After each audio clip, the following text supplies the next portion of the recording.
жазушылар, ғалымдар келіп еді. Араларында 25 жастағы жаңа ғана кандидаттық диссертациясын қорғап шыққан, бүгінде дүниеден өтіп кеткен ағамыз Рымғали Нұрғалиев болған. Сол кісі былай деп еді, менің әкеммен әңгімелескенде, 20 ғасырдың 20 жылдардағы қазақ драматургиясын алсақ, Алтын Сақина 5 драмалық шығармалардың ішінде өзінің орнын табады деп, орны бөлек деп. Одан бері міне 50 жылдан астам уақыт өтіп кетті. Қошке Кемеңгерұлының әдеби тіл мұрасынан ғылыми диссертациялар, мақалалар жарық көрді. 2006 жылы Павлодарда Торайғыров атындағы ұлттық университетінде атамыздың 115 жылдығына арналған Кемеңгеров тағылымы деген халықаралық ғылыми практикалық конференция өте жақсы өтті. Ұйымдастырған ол кезде ректор институттың академик Арын Ерлан Мұхтарұлы еді. 2 томдық жинақ жарық көрді конференциядан кейін. Мақалалардың авторлары жеке Қошке Кемеңгерұлының әңгімелеріне назар аударып, текстуалды талдады. Кейбіреулерін атап өтейін. Нигимов Серік ағамыздың Қошке Кемеңгеровтың прозасы. Жұмабаева инициалдары ғана берілгесін, фамилиясын айтайын. Жұмабаева Қошке Кемеңгерұлының әңгімелерінде қазақ әйелдерінің бейнесі. Пірәлиева жоғалған романының жаңғырығы. Мұталиева Тасболатова Қошке Кемеңгерұлының Момынтай әңгімесі. Бұны айтып отырғаным, келешекте Қошке Кемеңгерұлының жинақтары шығарған болсақ, жинақтарын жарық көрген мақалаларға да орын бөлсек, жоғарғы оқу орнының студенттеріне, магистранттарға, жоғарғы мектеп оқушыларына, ұстаздарына бұл өте қажет нәрсе деп ойлаймын. Пірәлиева филология ғылымдарының докторы мақаласында былай жазады.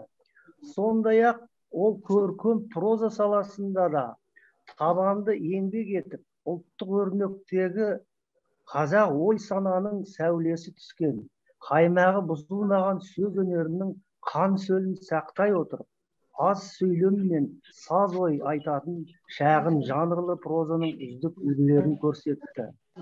Сол қоғамның талабына тез жауап беретін және кезеңнің рухани өмірін жедел бейнелеген кішігірім көркем әңгімелер, атап айтқанда Момынтай, Тұтқынның ойы, Ерлік жүректе, қазақ әйелдері, Жетім қыз, Дүрия, Назиха, барлығы тағы да басқалар нақышы бөлек дүниелер екені сөзсіз. Әрмен қарай талдау кетеді. Мақаласында тағы бір жері ой туғызады. Автордың айтқандай, мақаласында тағы да бір ой туғызады. Автордың өзі айтқандай, тарихтың қайталанып отыратынын ескерсек, бұл әңгімелерді көсемсөз ретінде мерзімді баспасөз бетіндегі редакторлық бағаналарда күн сайын беріп, ұлттық рухтан алыстап бара жатқан ұрпақтарымызға ұран ретінде ұсынып отыруға болар еді. Соңғы кезде өзім Қошке атамның әңгімелерін қызығушылық білдіріп, орыс тіліне барлығын аударып шықтым. Ондағы бір мақсатым қазіргі орыс тілді қандастарымыздың орысша оқып, қазақша мәтініне көңіл аударама деген ниет. Қазір сіздердің назарларыңызға Қошке атамның Тұтқынның ойы деген әңгімесін сол аударғам, шағын болса да оқып шығайын. Қошке Кемеңгеров, монолог «Думы узника», рассказ. Был я когда-то жизнерадостным, богатым и счастливым человеком. Из уст моих извергалось пламя.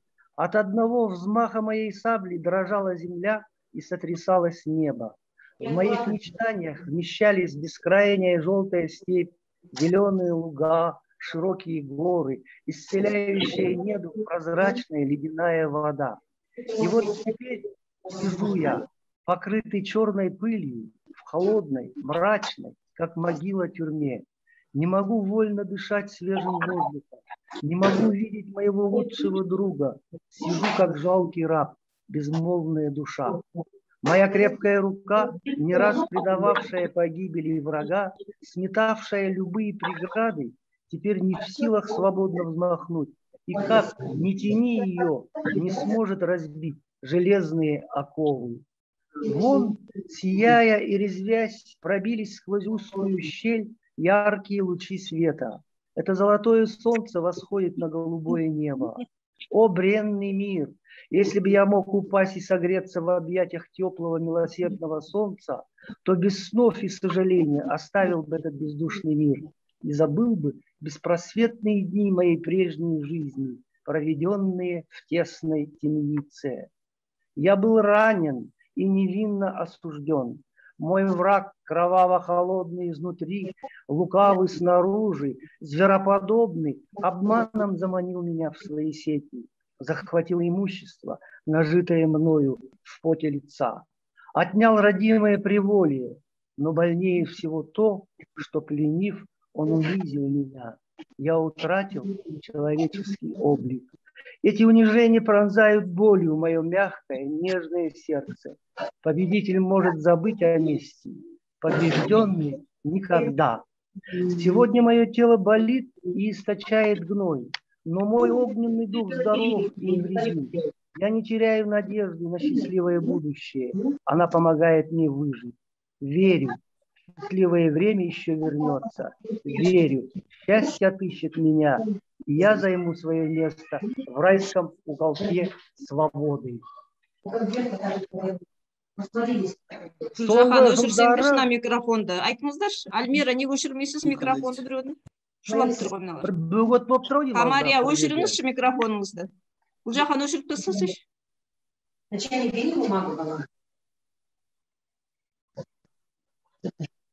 Соңғы жылдары Қошкет Кемеңгерұлының кейбір жазбалары табылып жатыр. Әлі де үмітімізді үзбейміз. Мүмкін драмалық туындылары Қасқыр мен қойлар, Күнәсіз күйгендер, Әулие тауып. Бір кездескенімізде Алматыда Рымғали ағамыз маған сонау 90-шы жылдары айтып еді, осы Күнәсіз күйгендерді іздеңіздер, бар деп. Ол енді келешектің ісі шығар. Енді бір айтарым дегенім, Алтын Сақина пьесасы туралы бірер сөз. Алтын Сақина пьеса туралы айтылып та, жазылып та жатыр, қойылып та жатыр деуге болады. Кішігірім сахналарда 1992 жылы Павлодардың студенттері, мен онда соны жұмыс істеген бір жыл, қоюшы Мүслим Мұсагитов ініміз бүгінде өмірден озып кетті. Бабамыздың аруағы жебеп желе берсін. Бекен Сағындықұлы бүгін филология ғылымдарының докторы Сағынтайдың рөлін ойнаған. 1999 жылы Омбы қаласында Томар ауылының жастары Алтын Сақинаны завод сарайында ойнады. Кейін Шоқан Уәлиханов атындағы университеттің студенттері, Еуразия ұлттық университетінің студенттері, Астанадағы 49-шы қазақ мектебінің мұғалімдері өте сәтті сахналады. Осыдан 3 жыл бұрын бізді арнайы Арқалық қаласына шақырды. Арқалық қазақ жас өспірімдер театры қоюшы Қазақстанның халық артисі, драматург, режиссер Ерсайын Төлеубай ағамыз дайындаған Алтын Сақинаның жаңа кезеңге байланысты қойылымына біз қатыстық. Әртүрлі ой туғызады бұл қойылым. Баға беру үшін ол қойылымды көру керек. Мен қолымды қазір сіздерге көрсетейін. Сол Арқалықта қойылған Алтын Сақинаның видео бейнесі. Енді бұны көбейтіп те беру керек, сіздердің қолдарыңызға да жеткізуге болады. Кейбір жерлер өте сәтті қойылған, ой туғызады. Келешекте назар аударуға болады бұл қойылымға. Кейін бұл пьеса қойылды ма, қойылмады ма басқа театрларда, менде одан хабар жоқ. Енді тағы да бір айтайын дегенім, профессор Жамбыл Артықбаев ініміз Алтын Сақинаны терең зерттей келе сахналау керек деген пікір білдірді. Көлемі аз, тақырыбы ескі деген пікірлермен мен өзім келіспеймін. Әйел тағдырына жазылған әңгімелерден үзінділерін алып, бір композиционный блок жасауға болады деген ойдамын. Тіпті қосып жіберіп, сол алтын сақинаны келешекте үлкен сахнадан көрген дұрыс па деп ойлаймын. Сөзінің соңында Қошқа атамның кейбір өлеңдеріне ән жазылған. Сонау біздің Одесса ауданында, Омбыда, Қаржас ауылында тұрған әжелеріміз айтатын, Қошқа атамыз түрмеден екі өлеңін жолдады. Бірі елге хат, екіншісі Әбақтыдан хат. Сол елге хат деген әнді осы күні тірі Қошқа атамыздың ағасы, Құлмақ ағамыздың, атамыздың қызы 87 жаста, ол кісі өте жақсы орындайды. 1996 жылы Омбыда Қошқа атамыздың 100 жылдығына орай жақсы бір конференция өтті. Сол конференцияға Алматыдан ғалымдар келді, жазушылар келді. Соның ішінде немере туысы әкемнің Бақберген ағамыз өзімен бірге күйші, сазгер Шәміл Әбілтайын ала келді. Біз өзіміз ойладық, бұл кісі ағамыз неге ала келді деп. Артынан Омбының Пушкин библиотекасының сахнасында конференция басталғасын Шәміл Әбілтай ағамызға сөз беріп, ол кісі сахнаға шығып, сол Әбақтыдан хат деген өлеңге ән жазғанын айтып, орындап берді. Сол өлеңді мен сіздерге қазір өзім орындап беріп, сөзімді аяқтайын. Уақыттарыңыз жіберсе, тыңдаңыздар.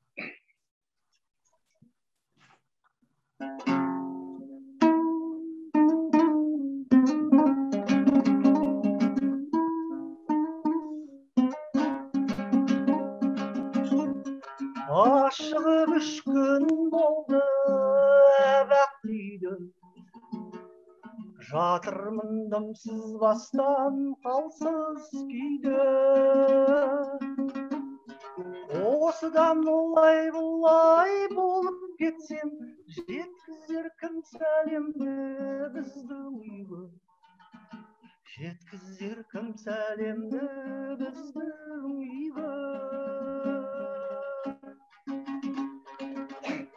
Ашығып 3 күн болды кетті шамам, ауыр ой бойды билеп жүр жара. Осыдан олай бұлай болып кетсем, жеткізер кім сәлемді мұңланама. Жеткізер кім сәлемді мұңланама.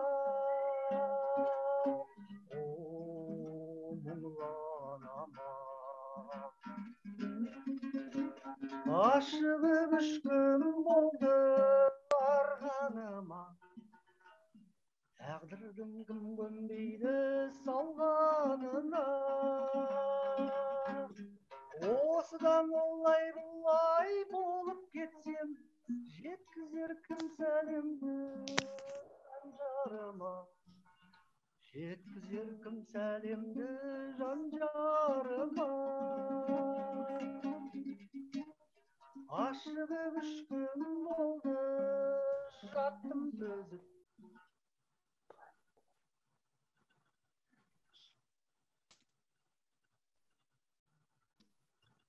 жарым жандай көрген ұшқыным, қаласың әлде кімге көзің сөзіп. Қаласың әлде кімге көзің сөзіп.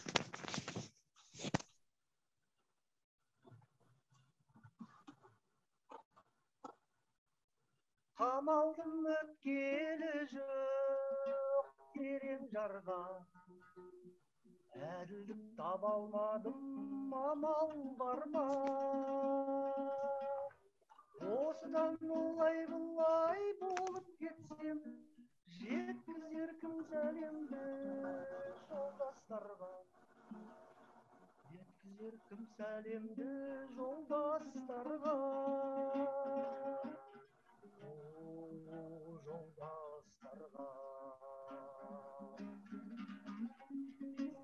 Ашығып 3 күн болды жатқаныма, әр қылып қара суды Мен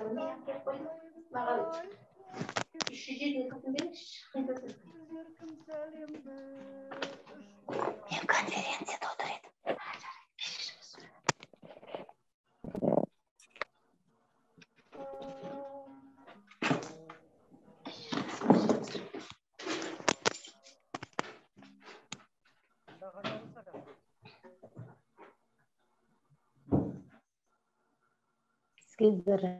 Ризабек сізге көп рахмет. Бүкіл көшке танудың басы қасында кімдер жүргенін, қалай насихатталып жатқанын түгел бәрін айтып, естеліктермен бірге Көшке атамыздың өмірбаянында еске түсірдіңіз. Сол аманаттап кеткен үш ботасы бүгінде үлкен әулет болды. Сол әулеттің өсіп өнгенін көріп отырмыз. Оның өзі қара шаңырақта өзіңіз отырсыз. Қазіргі таңда біздің Көшке атамыздың ұрпағын тек қана мынау Қазақстан көлемінде емес, біздің Түркиядағы азаматтар да жақсы таниды. Осыдан 2 жыл бұрын филология ғылымдарының докторы Хулия ханымды көргенде Алаш ардақтыларының бәрінің шығармаларын айтып отырды. Соның ішінде Көшке атамды айтқан кезде мен қуанғанымды көрсеңіз. Көшке Кемеңгерұлымен бірге қалған болатын. Енді бүгін біздің арамызда осы сөзіміздің жалғасы ретінде Түркияның азаматы отыр, Ашур Өздемір мырза. Бұл кісіні жақсы танисыздар. Қазақ әдебиетін насихаттап жүрген, аударып жүрген, біздің ақын жазушылардың шығармаларын қазақтың балаларынан да жақсы біледі деп айтуға болады, себебі қазақ әдебиетінің арғы тарихын жақсы біледі. Осы Ашур Өздемір мырзаға сөз бере отырып, қазіргі таңда Алаш мұрасының Түркиядағы насихатталуы қандай дәрежеде екен? Сонымен бірге мен бұл кісімен сөйлескен кезде Алаш ардақтыларын айтып отқанда, Көшке Кемеңгерұл деп айтып отсам, танимын дейді. Сондағы мен қуанғанымды көрсеңіздер, енді сол Ашур мырзаның өзінің аузынан тыңдасаңыздар. Ашур мырза, сөз кезегі сізде, біз сізді тыңдаймыз. Сәлеметсіздер ме? Көшкенің 125 жылдығы құтты болсын. Енді жалпы Алаш мұрасы, Алаш әдебиеті, жалпы Алаш саясаты Түркияда лайықты деңгейде танылады деп айтуға болмайды, өкінішке орай. Мұның бірнеше себептері бар. Біріншіден,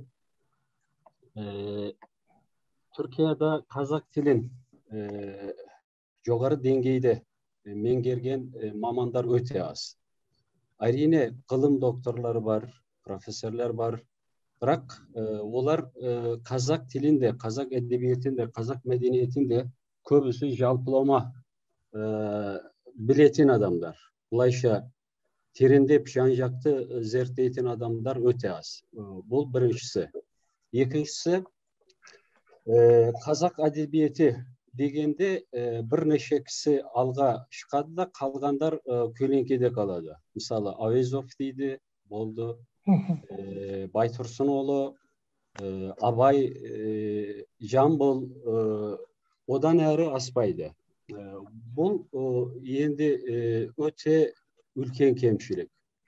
Өйткені қазақ әдебиеті жазбаша түрде де, ауызша түрде де әлемдік деңгейге шығуы керек тиіс әдебиеттердің біреуі. Түркияда бұл жағдай ескерілмейді, өкінішке орай. Тағы бір кемшілік, жақсы кәсіби аудармашылар өте аз. Енді қазақ тілі мен түрік тілі туысқан тіл болғаннан кейін бір-біріне қалай дегенмен ұқсайды. Сол ұқсастықты пайдалана отырып, кез келген адам аударма жасауға тырысады. Оның кесірінен қазақ әдебиетінің үлкен ақын жазушылары Түркияда қарапайым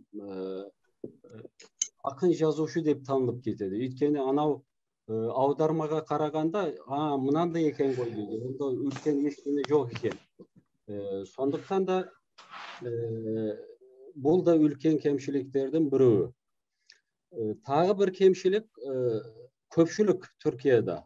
Мұның ішінде ғалымдар да бар, қазақ әдебиетінен хабарсыз.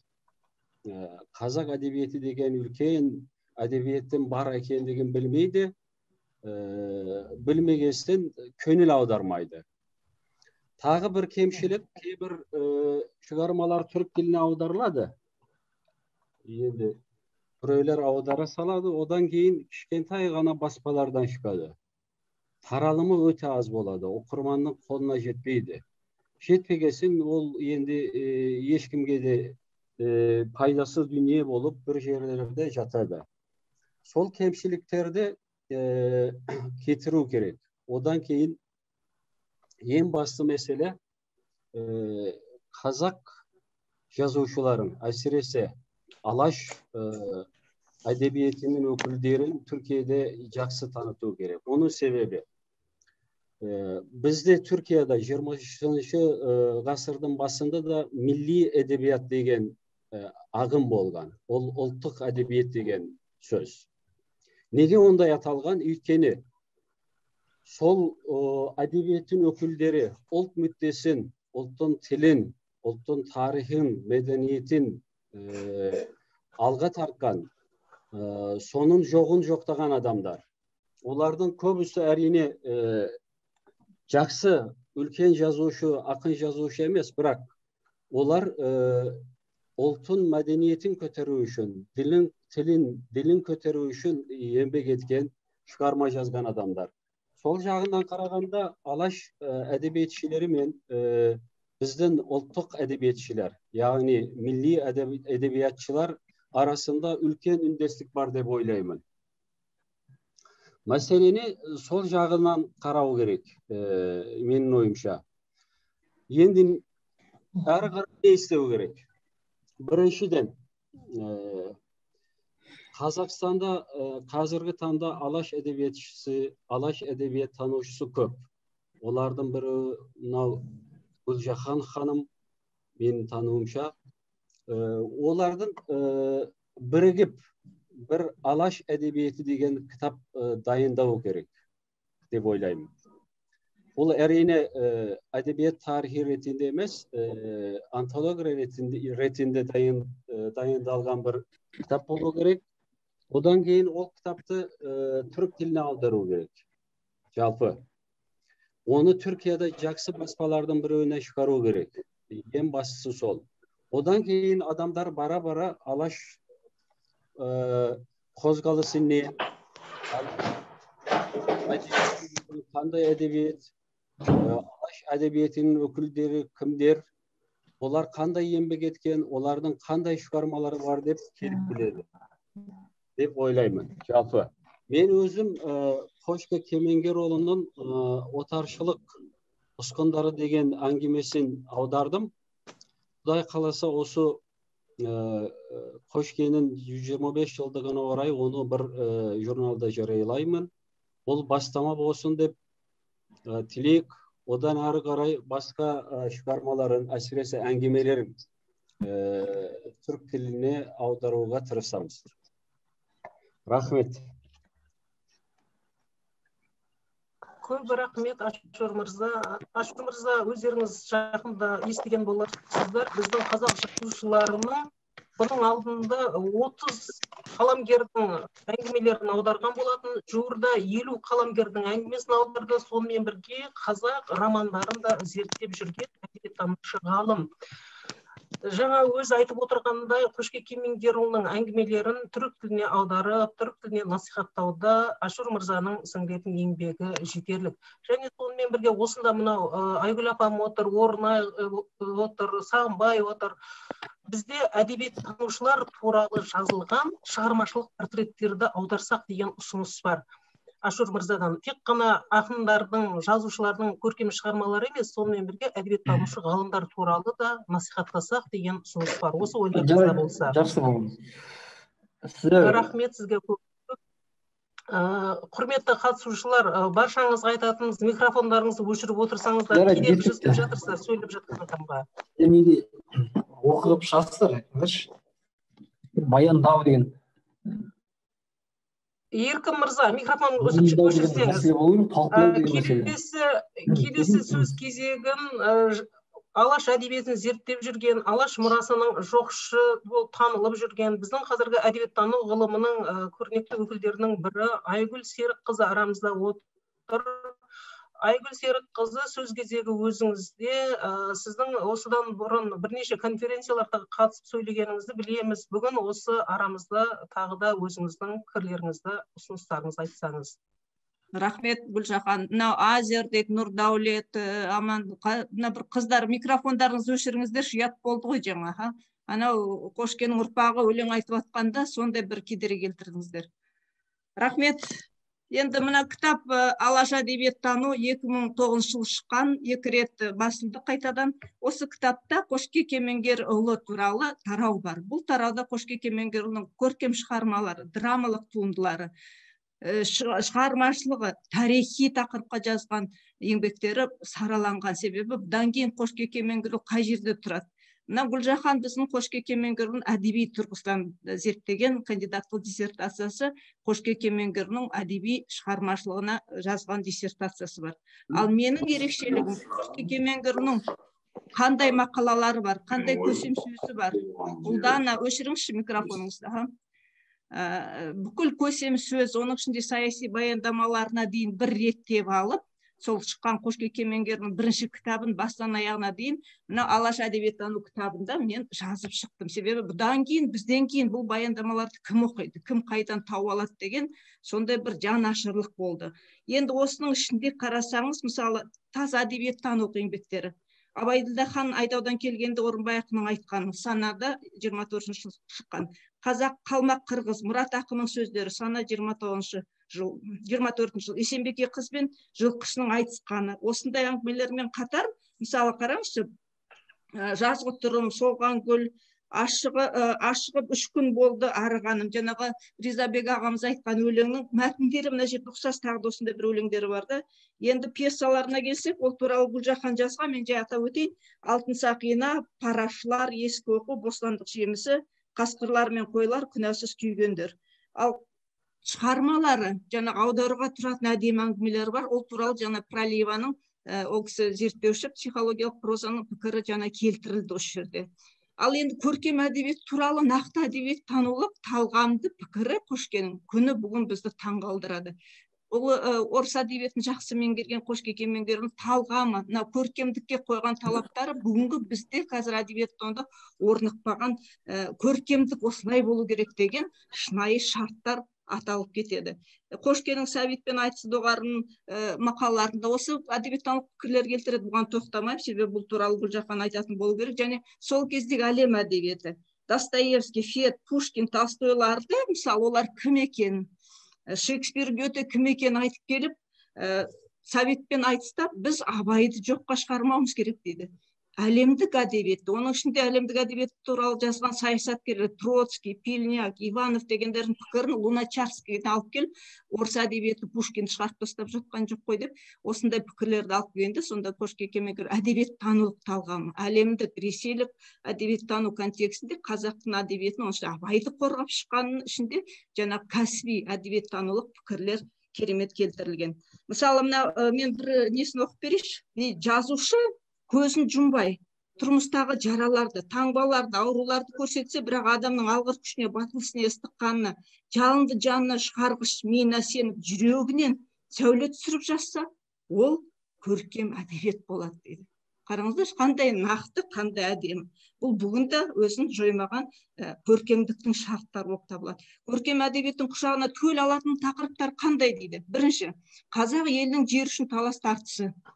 Орыс поселкелерімен қатысы, қарашекпендермен, отаршылықпен күрескен ұлтшылдар, қадимдермен күрескен жәдіктер, 16 жылғы толқындық, ешкім суреттеп атқан жоқ дейді. Жетісудағы жер реформасы, февраль төңкерісінің әсері, октябрь төңкерісінің, оқығандар мен оқымаған қазақтар не күй кешіп жатыр. 21-22 жылдардағы жұт туралы әлі жазған жоқ дейді. 21 жылғы көтерілістегі крестьян қазақ қатыстары, аттарын атап кетеді, Мұстай, Самбай деген байлар туралы жазу керек. Осындай тақырыптарды атап кеткен Қошке Кемеңгерұлы сол кезде Пильняк, Сейфуллина, Иванов, Лебединский, Луначарскийлардың теориясын әдебиеттану өзінше қазақша былай болу керек деп Абайды қорғау үшін және келтіреді. Және былай дейді да, мысалы Мырзақып Дулатұлының Оян қазақ шыққанда, ол Оян қазақты біз жаттап алдық дейді. Бүкіл кітабын өлең жаттап жүргенбіз дейді. Себебі Оян қазақ арқылы біз Грибоедовтың Горе от ума қазаққа қалай әсер етсе, Оян қазақ біздің ұятымызды, намысымызды оятты дейді. Не болмаса Мырзақыптың Бақытсыз жамал дейді, Карамзиннің Бедная Лиза сияқты болды дейді. Қазақтың сорлаған қазақтың қызын еңсесін қашан көтерем деп, тура осылай Мырзақып сияқты тұңғыш роман не туралы дегенде, ол қазақтың қызы туралы деп әдейі жазылған. Оның мынандай саяси идеологиялық дискурсын атап кетеді осы жерде. Енді жаңағы мен айтып кеткен Воронский, Луначарский, Троцкий, осылардың бәрін Қошкеке Меңгір орысша өте жақсы білген, бұлармен полемикалық түрде жарыстырып отырады пікірін. Әдебиеттану, әдебиет теориялық пікірін қазақ әдебиеті ешкімнен кем емес екен. Абай мен Пушкин бірге тұратын, неліктен екені сонда классикалық ретінде дискурс екеуін анықтап береді. Және орыстар өздерін Пушкиннан қашып жатқан жоқ Совет үкімет кезінде деп Сәбитке сыпайы мынандай пікір айтады. Және ең бірінші болып Сәбитпен пікір таласты. Мен тоқтаттым деп тоқтатқан осы Қошкеке Меңгерұлы болады. Енді қазақ тарихы деген мақаласына кішкене тоқтатып кетейін, кітапшасына. 24-ші жылғы қазақ тарихы деген кітапша Мәскеуде шыққан. Осы кітапта мысалы сол кездегі Алаш әдебиетінің басты ұстанымын былай айтады. Алаш әдебиетшілері дейді, әдебиетті біз зерттегенде, біз әдебиетті ұлттық тарихпен зерттеп. Азер, өшіріңізші микрофоныңызды. Алаш әдебиеттің басты ерекшелігі әдебиет үшін емес дейді. Біздің ұлттық әдебиетте, қазақ әдебиетінде қазақ ұлт азаттық тарих тұр. Басты тарихи кейіпкерлеріміздің бейнесі қазақтың асыл сөзінде тұр. Тарихи жырлардан бастап жазба әдебиетке дейін дейді. Осы реттен мысалы қазақтың қазір күйге не кетірі деген сауалға Қошкеке Меңгір нақты тарихи баға береді. Және оны хан тізгіні, елдің мемлекеттілігі мойындалмай, хандық мемлекет жоқ, қазақ мемлекет жоқ, сауатсыз ел деген кезде осының бәрін былай дейді. Ханның тізгені әр рудан басы құралған ақсақалдардың, батырлардың тобында болса, күшті ру меңгерудің мұрындығы еді. Қараша хан тұсында ханды 40 кісінің ақылы бар деген мақалдар болған дейді. Ханға наразы ру бір түнде түндік алып ауып кететін болатын. Рудың ауып кетуінен қорқып, хан әсіресе күшті руға босаң болған дейді. Мысалы біздің дала демократиясын тура тарихи хан, ол хан ғой, оны Алла тағала береді, сайлайды дейміз. Бірақ ол хан елмен санасу керек. Себебі мықты рулар ханды тастап кетсе, хан әлсіреп қалады дейді. Сондықтан дейді, Қасым ханның қасқа жолын, Есім ханның ескі жолын, Хан Тәуке хан заңының жазылмай қалу сондықтан. Жазба заңның орнында ауылда қарияң болса, сызып қойған хаттай болады деген сарымен бірден бір сөзге сөз мұрасын қалдырып отыратын ақсақалдар болған. Енді дейді, бұлар заң кітабының, кодекс законов орнына ұсталған ақсақалдар. Әрине совет кезінде біз бұндай ақсақалдардан айырылып қалдық. Осы қазақ тарихының енгі соңғы тарауының біреуінде қазақ әдебиеті ұлт азаттық қозғалысына көркем тілдегі шежіресі дейді. Ал енді осыны нақтылау үшін осы жаңа кітапшаның соңғы тарауында Кенесары хан туралы жазады, сол тарихи жырларды айтып кетіп, қазақ әдебиетінде, қазақ тарихында тұңғыш рет Кенесары хан кім болғанына әділ бағаны берген, біз тәуелсіз кезде айтып жүрген бағаны берген 1924 жылы Қошкеке Меңгерұлы. Ол былай дейді: Қазақта жүріп қорғана алмайтын болған соң Қырғыздың Алатауын мекендеуге ойланған Кенесары Қырғызға қарсы болды. Бірақ Қырғыз бұған қарсы болды дейді. 1847 жылы Қырғызбен соғысқанда Кенесары өлді. Осыдан кейін сөздері Кенесарыны жоқтайды, бірақ ұлт азаттық соғыс әдебиетпен байланысты екенін былай айтады. Халық қаһарманы Кенесарымен ауырсып өлген соң қазақ елі жылдың 10-ы өткенде мүлде жуасыды. Одан кейінгі күншығыс мұсылман елдерінің көршілестік әсерімен кіші жүз ішінде бірен-саран толқыныстар болды. Есет Көтібар батыр, Байқадам би, Жоламан батыр, Жанғожа баласы сияқты. Бірақ бұлардың толқыны от басынан озған жоқ. Сонда біздің алаш әдебиеттің басты ұстанымы, мысалы 24 жылы совет үкіметі кезінде Кенесарының атын атауға болмақ түгіл Абайдың атын атауға болмайды. Сол кезде Қошкеке Меңгерұлы халық қаһарманы Кенесары мен Наурызбай деп осы тезисті біздің әдебиеттің басты ұстаным, әдебиетші жазушылар атақ алу үшін жазбаған, ұлттық тарихты әдебиетте қалдыру үшін жазған бізге басты ұстаным ретінде нақыштап берген әдебиетші Қошкеке Меңгерұлы. Рахмет. Рахмет, Айгүл Серікқызы баян баяндамаңызға. Қошке атамыз өздеріңіз жақсы білесіздер, қазақ әдебиетін, әдебиеттануды, қазақ тарихының негізін салған әмбебап қаламгер. Сонымен бірге ол кісінің негізгі еңбектерінің бірі тіл білімі саласында. Қазіргі таңда біздің тіл білімі саласында көп еңбек етіп жүрген әріптесіміз Орынай Жұбаева Қошке Кемеңгерұлының тіл мұрасынан кандидаттық зерттеген болатын, кандидаттық диссертация қорғаған. Міне сонымен бірге 20 ғасыр басындағы тіл білімінің тарихы туралы да көптеген баяндамалар жасап, ғылыми еңбектерін жазып жүр. Біз сөз кезегін Орынай ханымға берейік. Қошке Кемеңгерұлының тіл білімі саласындағы еңбектері туралы біраз мағлұмат тыңдасақ. Баршаңызға сәлем бердік. Бастама көтеріп Қошке Кемеңгерұлының мұрасын насихаттауға арналған конференцияға ары қарай жалғастылық тілейміз. Ары қарай тағы да сәтті, табысты, шығармашылық жағынан да барлық жағынан, ғылыми тұрғыдан да барлық жағынан табыс тілейміз.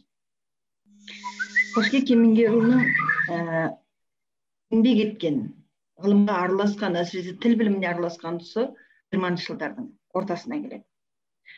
Және 20 ғасырдың алғашқы 30 жылын тек қана қазақ тіл білімінің емес, бүкіл қазақ ғылымының алтын ғасыр деп атауымызға болады. Дәл осы кезде Ахмет Байтұрсынұлы, Әлихан Бөкейхан бастаған ұлт зиялылары қазақ тілінде оқулықтар жазып, қазақтың ғылым тілін қалыптастыруға барынша үлес қосқан болатын. Тек өкініштісі сол кітаптардың бәрі қазір шаң басқан архивтерде жабық күйінде жатыр. Оны әрине ғылыми айналымға түсіруіміз керек. Қошке Кемеңгерұлының еңбектері 1923 жыл жалпы Қазақстанда 1923 жыл 22 қарашада қазақ тілі бойынша тұңғыш декрет қабылданады. Онда қазақ тілі орыс тілімен бірге мемлекеттік тіл деңгейінде көтеріліп, мектептер ашу, қазақ тілінде оқулықтар жазу, қазақ тілін міндетті пән ретінде оқыту сияқты мәселелер көтеріле бастайды. Қошке Кемеңгерұлының еңбектері осы зәрулікті өтеу үшін дүниеге келген болады. Ахмет Кемеңгерұл негізі тілдік мұрасына өте көп, әрине әлі толық жинастырып, соның өзінде өте мол мұрасы бар. Атап айтатын болсақ, 1926 жылы Мәскеуден 10 000 данамен басылып шыққан қазақша орысша тіл масштабтауға болады. 1927 жылы Архангельскийдің құрастыруымен, Архангельский өзді сөйтіп жазады, составитель Архангельский дейді, бірақ өзінің алғы сөзінде жазады, бұл Қошке Кемеңгерұлының лекциялардың негізінде жасалған дүния деп жазады, лекциялар негізінде. Сондықтан осы Архангельскийде 1927 жылы жарық көрген, Ташкенттен жарық көрген кітабын біз Қошмұхаммед Кемеңгерұлының еңбегі деп атауымызға толық хақымыз бар. Және 1928-29 жылдары бірнеше рет басылған, Ташкентте, Алматы, Қызылордада басылған Жауропартыларға арналған қазақ тілі оқулығы. Бұл да Қошмұхаммед 2 кітаптан тұратын оқулық. Бұл да Қошмұхаммед Кемеңгерұлының тілтанымдық мұрасына жатады.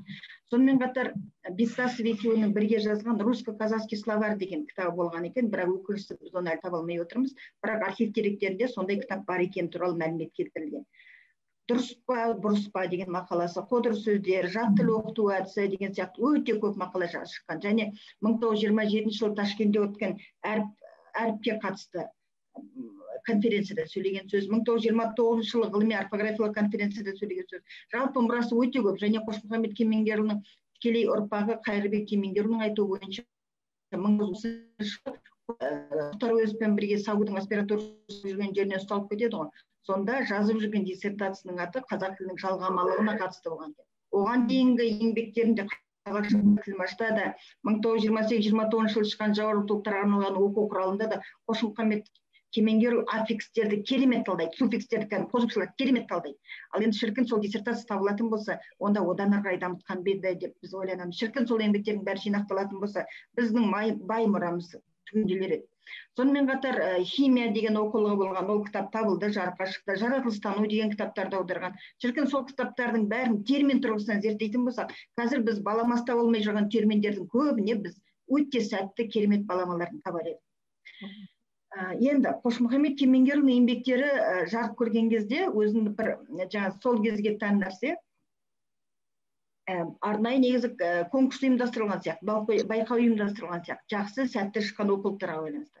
Сонда 1927 жылы Петр Романович Косевцов, әулиеатаның мұғалімі, сол уақытқа дейін қолданыста болып келген дұрыс жаңағы Мағжан Жұмабаевтың сауатты бол, Телжан Шонановтың самоучитель казахского языка для русских деген кітаптарын бәрін жамандап, олардың бәрін жоққа шығарып, өзі керемет оқулық жазғанын айтып, өзінің оқулығын ғылыми әдістемелік кеңеске келіп тапсырады. Ғылыми әдістемелік кеңес қарап шыққаннан кейін Ахмет Байтұрсынға береді. Байтұрсын ол кітапқа арнайы пікір жазады. Сосын осы біраз кемшілігін көрсетеді, сосын осы кемшіліктер жөндеген жағдайда кітаптың зәрулігіне байланысты баспаға ұсынуға болады дейді. Кітап қайтадан авторға қайтарады, бірақ Косевцов сол күйінше жоқ болып кетеді. Ол кітабын әкелмейді, жөндемейді, жөндесе де әкелмейді.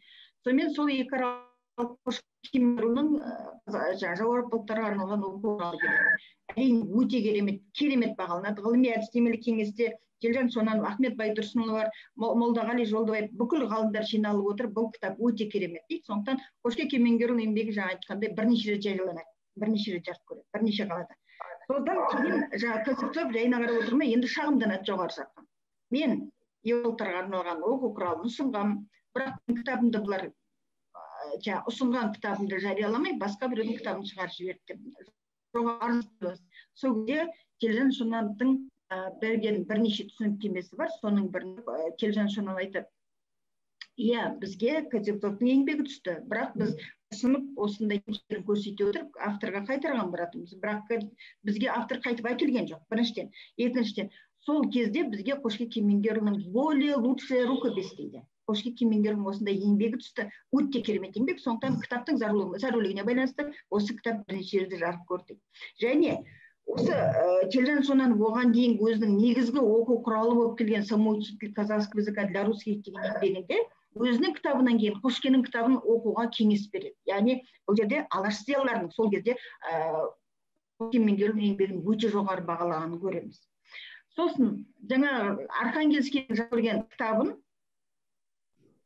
кезінде Қошке Ахмет Байтұрсын өте жоқ бағалаған болады. Сонда ценное пособие, задавшееся целью серьезно изучить казахский язык деп жоғары баға береді. Жалпы бүкіл Қошке Кемеңгерұлының еңбектері сол кезде Смағұл Садуақасов тарапынан, Мұхтар Әуезовтің тарапынан, Ахмет Байтұрсынұлы, Телжан Шонанов, Елдес Омаровтың, Қасымов сияқты зерттеушілердің тарапынан өте жоғары баға ие болған, архив деректерінде сақталған.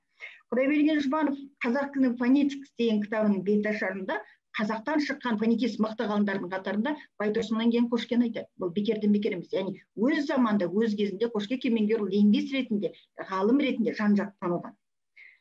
Және Қошке Кемеңгерұлының негізгі тілтанымдық мұрасын бірнеше салаға жіктеуге болады, және әрқайсысы ауыр жүк арқалайтындай сала. Мысалы, қазақ тілінің фонетикасына арналған тарау, жеке бір бөлек сөз етуге болады сала. Этимологияға, мына жергілікті сөздерге қатысты, және қазіргі кезде біздер жаңалық деп жүрген когнитивті лингвистика, функционал лингвистика деп айтамыз, коммуникативті синтекс, барлық сала бойынша қазіргі жаңа инновациялық парадигма деп жүрген саламыздың бәрінде Қошке Кемеңгерұлының мұрасы бар. Мысалы, қазір біздер функционалды грамматикада категория определенности, неопределенности дейміз, анықтық, танықтық категориясы. Ал Қошке Кемеңгерұлы есімдіктерді жіктеген кезде осы тұрғыдан жіктейді. Определенный емес деймен, неопределенный емес деймен дейді. Және оны қазіргі біздер өздік есімдік, жалпылау есімдік деп жүргеніміз, қателесіп бір ғана сөзді бір мағыналық топ деп жүргеніміз әрине қате. Қошкеде, Байтұрсында ол жоқ. Және оны жіктеген кезде Қошке Кемеңгерұлы определенность, неопределенность деген терминді айтады. Яғни тікелей осы функционал грамматика тұрғысынан зерттеп тұр. Жұмсалым өрісін керемет біліп тұр. Мына сан есімдер бәрін жин. Тұтасымен алғанда Қошке Кемеңгерұлы өзінің ұстазы Ахмет Байтұрсын еңбектерін басшылыққа алады. Бірақ тура сол күйінше қайта алмайды. Мысалы, Ахмет Байтұрсын еңбектерінде 15 райды көрсетеді, 10 етісті көрсетеді. Қошкеде олай емес. Қошке Кемеңгерұлы көрсетеді. Байтұрсын жай шырайды көрсетіп болса, Қошке Кемеңгерұлының еңбектерінде жай шырай жоқ. Яғни тура қайталамаған, дамытқан, арғай дамытқан. Яғни осы 20-шы ғасырдың басында, мысалы, дейін айтамыз, Мәскеу лингвистикалық мектебі, Ленин лингвистикалық мектебі, Қазан лингвистикалық Қазақ қаласында қазақтың лингвистикалық мектебі. Ахмет Байтұрсын бастаған, Елдес Омаров, Қошке Кемеңгерұлы, Телжан Шонанов бастаған, жалғастырған, дамытқан, сондай мықты ізбасарлары болған қазақта лингвистикалық мектеп болды. Бірақ бір өкініштісі біз соны неге басына соған неге мойындамаймыз, неге соған тоқтамаймыз, сонымен таңғалып. Әрине бізде мықты ғалымдар болды, ол кісілердің әр салада екенін біздер зерттеуіміз керек. 1926 жылы жасында қазақ орысша тілмаш Мәскеуде 10 000 тиражбен жарық көреді. осы шығуына тікелей атсалысқан және ішінде құрастырушы және редакциясын басқарған Қошмұхаммед Кемеңгерұлы. Осы кітап шыққаннан кейін 1926 жылы Еңбекші Қазақ газетінің 16 қарашадағы 662 санында оқушы деген псевдониммен, лақап атпен бір кісі кітаптың дұрыс жақтарын, кемшін тұстарын көрсетеді. Әрине дұрыс жақтарын айтады, көрсетеді, мақтайды, бірақ кемшіліктер ретінде айтады. Қазаққа түсініксіз біраз сөздер кіріп кетіпті дейді. Біздің қазаққа түсініксіз белгісіз сөздер кіріп кеткен, тілі түсініксіз дейді. Сонда осыған жауап ретінде Қошмұхаммед Кемеңгерұлы сол Еңбекші Қазақ газетінің 24 қарашада жарық көрген мақаласын жариялайды. Сонда қазақша орысша тілмаш туралы түсініс деген мақаласында айтады. Бұл жерде біздер негізден өзімізге дейінгі сөздіктерді басшылық қалып отырмыз дейді. Будаговтың сөздігімен салыстырсақ, Ильмейскийдің сөздігімен, Радловтың сөздігімен әрине сол сөздіктен алынған байқалады.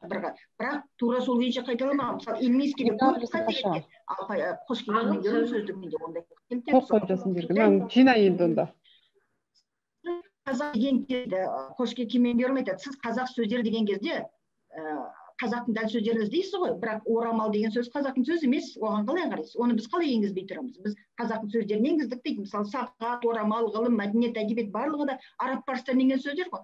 Сондықтан қазақтың сөзін іздеген кезде Қошкемеңгерұлы түбегейлі зерттегені, түбегейлі ізденгені байқалады. Мысалы, ол кісі айтады, Тауқымет деген сөз жаңа оқушы деген псевдоним келтіреді. Тауқымет, Ғадауат, Саранжам деген сияқты бір адам түсінбейтін сөздер бар дейді.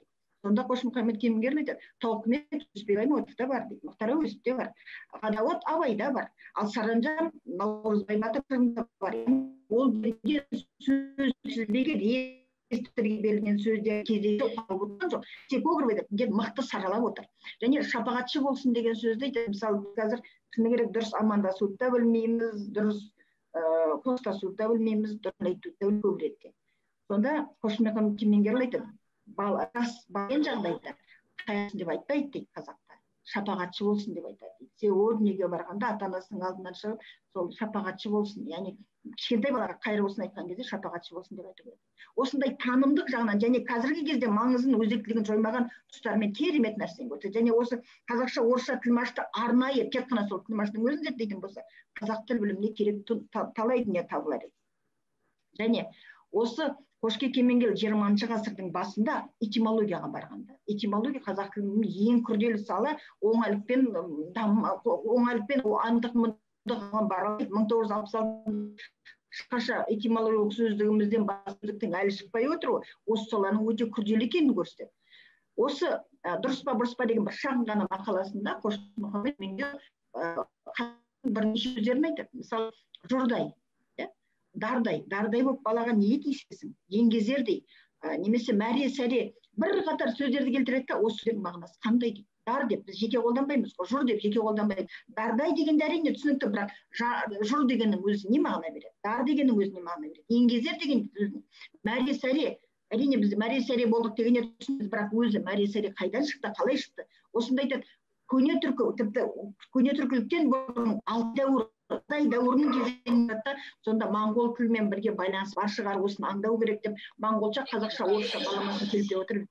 Шағын мақала, бірақ сонда көп нәрсе кетіреді. Және осында ел арасында мағынасы түсініксіз сөздерді жинасып, солардың мағынасын көрсетсек дейді. Яғни 20 ғасырдың басында Қошмұхаммед Кемеңгерұлы этимологиялық зерттеу жасауға бастама көтеріп отыр. Сондай сөздік жасауға бастама көтеріп отыр. Бұл да бір кезде назар аударатын, көңіл қоятын, және осы Қошмұхаммед Кемеңгердің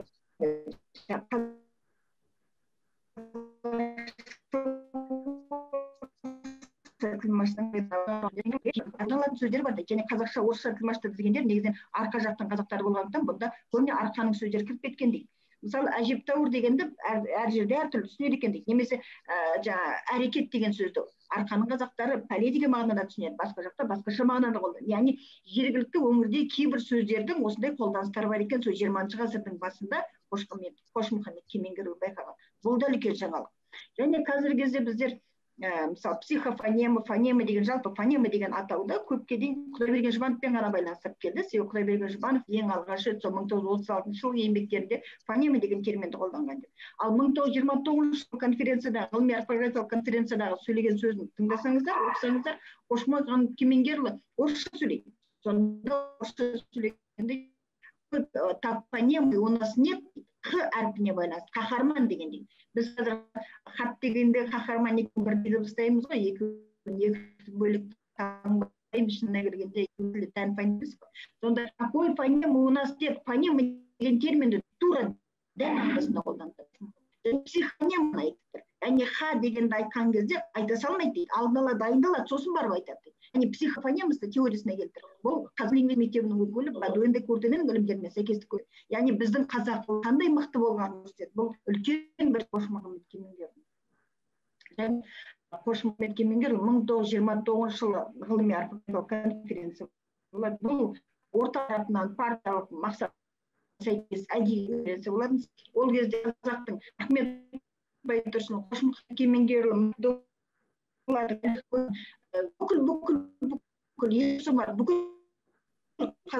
графикасын жақтап, сол кезде араб жазуы, соны Байтұрсынов қазақ жазуы дейді, себебі Байтұрсынов оны реформалады ғой, сондықтан қазақ жазуы деп айтады. Түркі жазуы деп айтады. Осы қазақ сақтап қалу үшін осыншама күреседі, латын жазуына түбі қағасы. Сонда үкіметтің өзі Құдай берген жұбанып та кейін жасады. Егер орталық комитеттің тоқ болмағанда, біз латын графикасына ешкім көшпес еді. Сонда осы латын графикасына зорлап көштіргеннен кейін 1929 жылы 2-4 маусым ғылыми орфографиялық конференция болады Қызылордада. Сол конференцияға Ахмет Байтұрсынов профессор ретінде шақырылып, осы конференцияға келіп, жаңағы поездан түскен бойдан ұстап алады да, оны Мәскеудің Бутырка түрмесіне жібереді, одан Архангельскке жер жібереді. Ал Қошмағамбет Кемеңгерұлы мен Елдес Омаров осы конференцияға қатысып, Байтұрсыновтың ұсталып кеткеннен де бұл конференцияның мақсаты түсінікті. Осы конференцияда Елдес Омаров пен Қошмағамбет Кемеңгерұлы қазақтың жүйесін сақтау, қазақ тіліндегі нормаларды сақтауға байланысты осыншама шыр болады. Бұрын қазақ тілінде бүкіл заңның бәрін белшесін басып, белінен басып, барлығын дымын қалдырмайды. Орындарынан Қошмағамбет Кемеңгерұлы мен Елдес Омаров ресми түрде орындарынан тұрып шығып кетеді. Ол үшін бірнеше рет тергеуде жауап беруге тұрады. Сондықтан ол Қошмағамбет Кемеңгерұлының шырылдаған сөзі, Елдес Омаровтың бұл тарихы бар оқиға. Кейін Құдайберген Жұбанов 1990 жылдың зардабы туралы 1990 жылы мемлекеттік бюллетеньде жазған мақаласында айтады. Коммунист деген ол үшін ең құдіретті, ең қорқынышты сөз, ол үшін деген сөздің өзін 16 түрі жазып жүрміз. Себебі бұл конференция кінәлі. Сол конференцияның қауларын бекіткен кезде Елдес Омаров пен Қошмағамбет Кемеңгерұлы шырылдайды. Дұрыс емес, қате жоқ, ешқайсысын менсінбейді, қанымен ғана жүріп отырады. Сондықтан қазақ тілінің бүкіл заңдылығы қандай тезиске қол көтеріп отырғандарын білсінші, тезис толығынан оқыңызшы деп Елдес Омаров шырылдайды. Жоқ, 4-1 кім Елдес қарсы, 4-2 кім қарсы, Елдес қарсы, көппен өтіп кетеді. Бұл әрине біздің трагедиямыз бас. Осы кезде және Кемеңгерұлының ұстанымы қазақ тілін мүмкіндігінше шет тілден енгендерді терминдерді алып кезде мүмкіндігінше бірінші қазақ тілінің өзінен балама табуымыз керек дейді. Қазақ тілінен балама табылмаған жағдайда түркі тілдерінен іздеу керек дейді. Қазақ тілінен де түркі тілдерінен де табылмаған жағдайда онда қазақ тілінің дыбыстық заңдылықтарына сәйкестендіре отырып кіргізу керек дейді. Және осы ұстанымын 1920 жылы өткен латын әліпбиін аламыз ба, алмаймыз ба дегенде қарсы болады. Сондағы сөйлеген сөзінде Қошмағамбет Кемеңгерұлы гендер десең, ешкім өзіне ештеңе елестемейді дейді. Пішіндеме десең, елестейді. Біз қазір шыны керек, біздің қазіргі нәрсе оқиға бір тарих қайталанып жатқан сияқты да. Қазірде бізде мына халықаралық термин десем бір ойбай бір қасиетті нәрсе сияқты да. Абай айтқандай аят хадис емес қой. Біз неге оны аудармауымыз керек? Мысалы Ахмет Байтұрсынов субстантивтену, адвербиалдану, аддитивтену дегеннің бәрін аударып, затсымақтану, сынсымақтану, үстеусімектену. Қошмағамбет Кемеңгердің айтып отырған осы нәрсе. Үстеусімектену десе балаларға бәрі түсінікті, қайсысы екен біле қалады. Затсымақтану, сынсымақтану бірден түсінікті. Ал аддитивтену, адвербиалдану көріп жүрміз ғой. Әлі күнге дейін докторанттардың өзі шатастырады. Аддитивтену қайсет, адвербиалдану қайсет. Яғни көз алдына ештеңе елестемейді. Ал Қошкенов айтып тұрған көзіне елестеу керек. Және қазақтың дыбыстық заңдылығына сәйкес керек дегенде химиясын қарастырыңдар, кез келген мақаласын сол кезде қазақ тілінің дыбыстық заңдылығына сәйкестендірген дыбыстардың дистрибуция, валентті түгелмен түсінген. Жаңа парадигма деп, жаңа нәрсе деп айтудың бәрі Қошмағамбет Кемеңгерұлында 20-шы ғасырдың өзінде сайрап тұрып айтылып кетті. Сондықтан біз қазіргі кезде Қошмұхаммед Кемеңгерұлы, Ахмет Байтұрсын, Әлихан Бөкейхан сияқты өзіміздің асылдарымызды, Алаштың осындай арыстарының еңбектерін өткен ғасырдағы бір ешкімге қажет жоқ дүние сияқты қарамауымыз керек. Аударамыз ба, аудармаймыз ба? Принципі деген шығарып алып. Мысалы, полиция дегенді қазір полиция деп қана тын алып тастата полиция деп жүр. Қазақта 20-шы ғасырдың басында полиция, милиция, коррекция деп алған. Яғни ол тыны игеру деген сөз бір тын алып тастау деген сөз емес. Қазақта сөздің соңында ашық келмейді. Сондықтан осындай заңдылықтар енгізді біздер әрине Қошмұхаммед Кемеңгерұлы сияқты алаштардың еңбектеріне жүгінуіміз керек. Алдыңғы жылдары Мәскеуге, Қазанға, Орынборға барып баяндама жасағанымызда осындай ұстанымдарды айтқанбыз. Сонда орыстың ғалымдары, татардың ғалымдары таң қалып, конференция біткеннен кейін де біраз дискуссия болды. Сонда бұны қалай анықтадыңыздар, қалай білдіңіздер? Біз анықтаған жоқпыз. Ғасырдың басында Байтұрсын, Қошмұхаммед Кемеңгерұлдар анықтап кеткен. Таң қалады да, сендер мықты ғалымдарың мықты болған. Сонда басқалар тәнті болып, басқалар риза болып отқанда, біз неге сол мұраларды өткен ғасырдың бір ешкімге қажет жоқ дүниесі ретінде қараймыз? Қазіргі зерттеушілерге де айтарымыз сол. Қазіргі терминді қалай жазамыз, латынға көшкенде қалай таңбалаймыз дегенде. Қошмұхаммед Кемеңгерұлы, Байтұрсын сияқты, Мырзабулат Елдешев сияқты не үшін шырылдады, не үшін әрбірден атылып кетті ғой қазақтың жолында, тілдің жолында құрбан етті. Ахмет Байтұрсын коммунистік партияның жиналыстарына қатыспай оқулықтар жазды, реформа жазды, бүкіл тілімізді жөндеді. Не үшін? Ертеңге сенді, бүгінге сенді. Мен жастарға сенемін, бүгінге сенді. Сондықтан бүгінгі зерттеулер, бүгінгі жалпы қазақ тілі оқырман, біз бұл нәрсеге бейжай қарауға қақымыз жоқ. Біз қолымыздан келгенше осы Қошке Кемеңгерұлы бастаған, Ахмет Байтұрсын, Міржақып Дулатұлы айта берсе көп ол жерде. Қазіргі бізге белгілі, белгісіз арыстар өте көп. Осы кісілердің не үшін құрбан болғанын ұмытпауымыз керек. Осы кісілердің еңбектерін біз қастерлеуіміз керек, және осы кісілердің ұстанымын біз басшылыққа ала отырып ары қарай дамытуымыз керек. Және мына сол кезде химия оқулығы жарық көрген химия, міне қазірдің химия дегеннің өзінде химия деп тұрған химия деп берді. Және идің алдында тұр, химия деп берді. Осындай еріккеннен ойлап шығарып тұрған нәрсе емес. Бұл Ахмет Байтұрсын бастаған алаштылар төккен жоқ. Әр нәрсені біз обалшымыз керек, әр нәрсенің қадіріне баруымыз керек, және тілдің болар, тіл ол рухани код.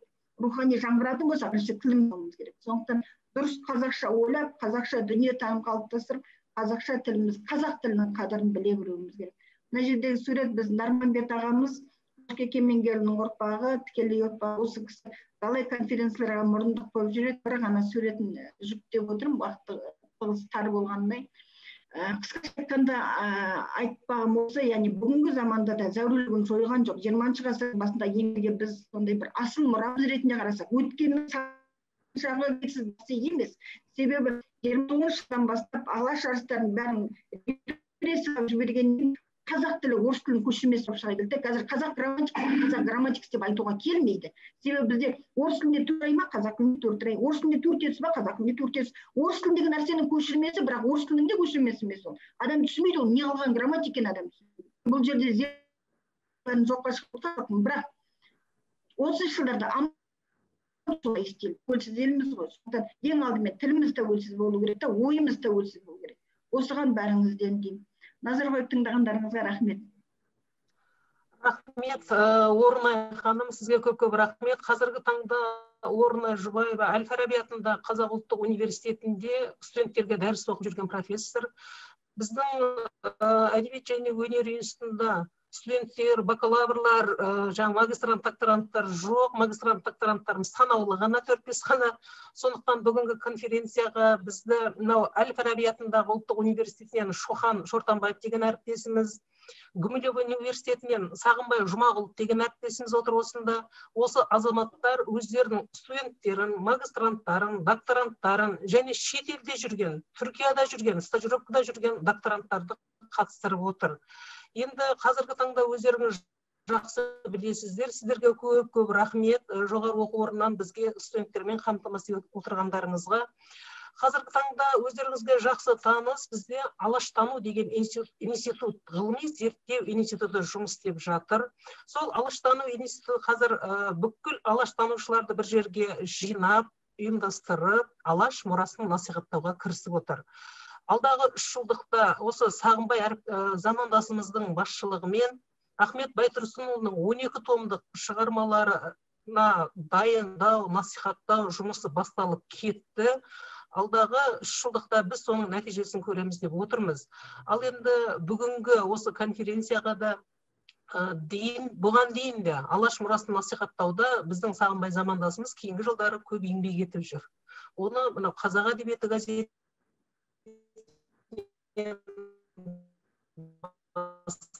да зерттеп еңбектерін оқып көріп жүрсіз. Насихаттауда Сағынбай Жұмағұлов деген біздің Гумилев университетінің профессоры, әдебиеттанушы, ғалым, филология ғылымдарының докторы Сағынбай мырзаға сөз берсек. Армысыздар, ардақты ағайындар, қайырлы күн қазақ елі. Бүгінгі конференция құтты қайырлы болсын. Қошке Кемеңгерұлының 125 жылдығының осы Астанадан бастау алып, Алматыда үлкен конференциялармен жалғасын табуы, және де осы іс-шараға отандық ғалымдармен қатар осы түбі бір түркі ағайындарымыздың Ашур Өздемир мырзаның қатысуы осы конференцияның мән мағынасын үстеп отыр. Осы конференцияға Қошке Кемеңгерұлының ұрпақтары қатысып отыр. Шын мәнінде осы ұрпағының мерейін еселейтін, күні кеше советтік тоталитарлық жүйе жағдайында қараланған, датталған, қуғын сүргін көрген, сталинизмнің бүкіл зұлматын бастан өрген әулеттің бүгінгі мерейі еселеніп, осы Қошке Кемеңгерұлының сан қатпарлы мұрасының шығармашылығының насихатталуы бір ғанибет. Жалпы 20 ғасыр басы бұл ұлттық ояну дәуірі, бұл алаш ренессансын айқындаған дәуір, ал ұлттық рухани мәдени жаңғыру қазақ мемлекеттілігін қалпына келтірумен сабақтас. Бұл ретте алаш қалам қайраткерлері үлкен тарихи қызмет атқарды. Әсіресе ұлттық жадын, тарихын, санасын серпілтуде ғажап тарихи қызмет атқарғаны баршаға мәлім. Бұл реттен алғанда әсіресе алаш қалам қайраткерлерінің қатарында Қошке Кемеңгерұлы үлкен тарихи қызмет атқарды. Әдебиеттің, сөз өнерінің барлық жанрында әдебиеттану, қоғамтану, әлеуметтану, тарих ілімінде, педагогика саласында, филология, лингвистика, аударма саласында, сөздік түзу саласында үлкен мұра қалдырды. Әсіресе ерекше назар аударатын мәселе бұл аймақтану деп айтар едім. Бұл жерде біздің осы Ашур Өздемир туысқанымыз отыр.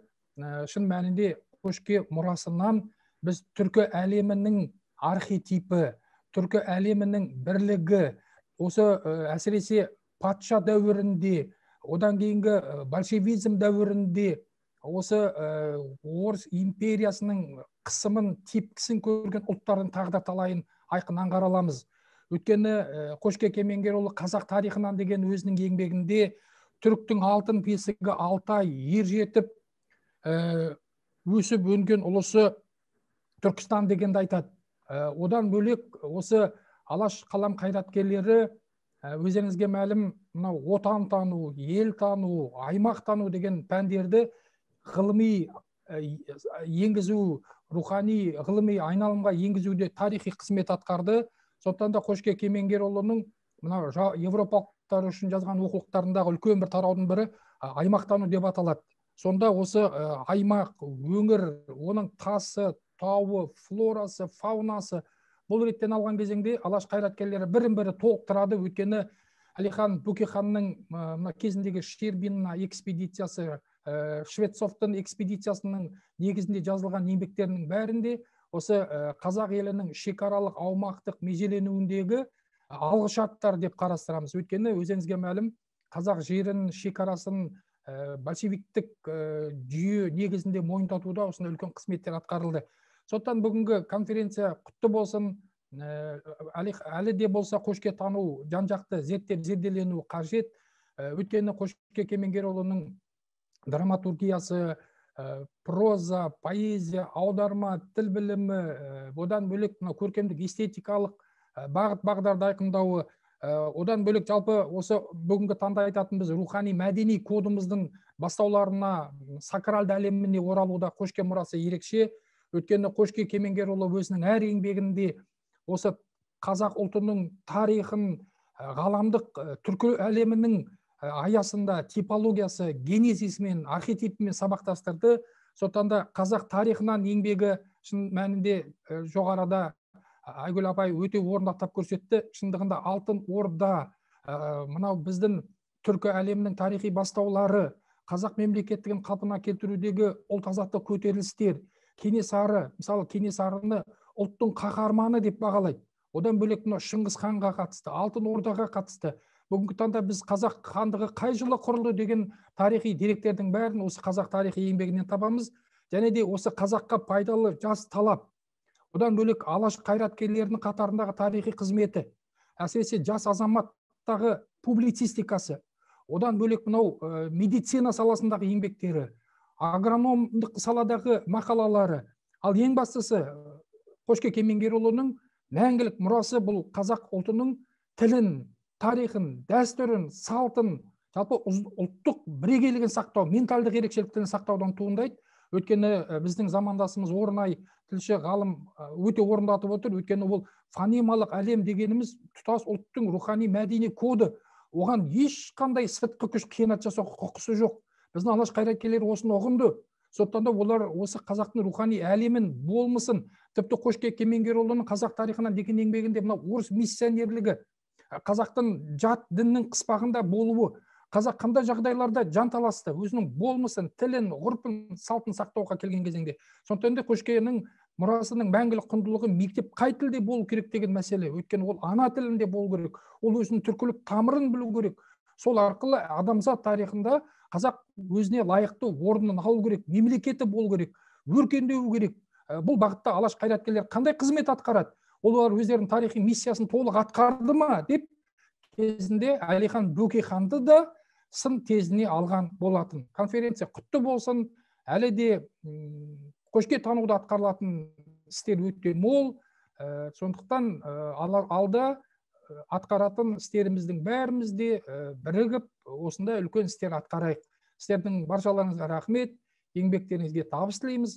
Кезінде Әлихан Бөкейхан Қошке Кемеңгерұлы армандаған қазақ елі өркендесін, дамысын.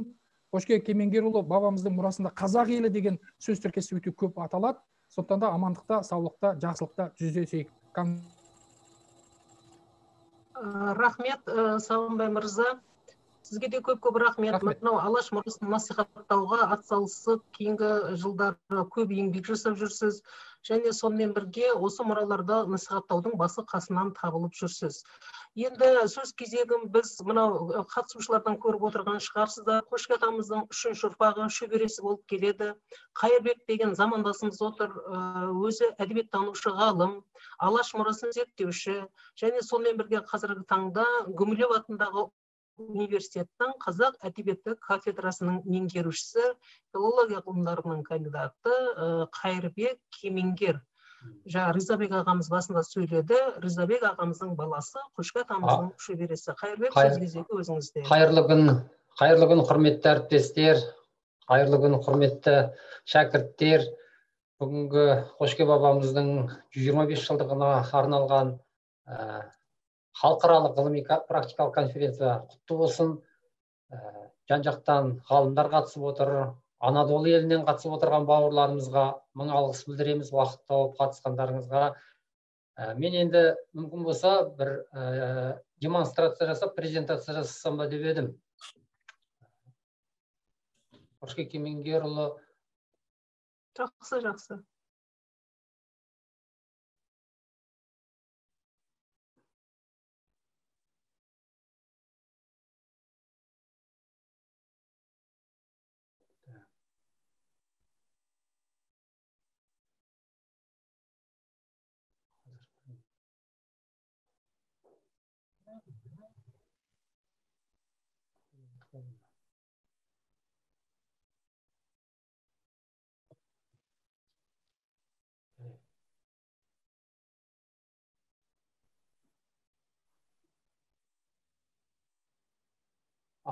Ашылды ма? Көрінді ме?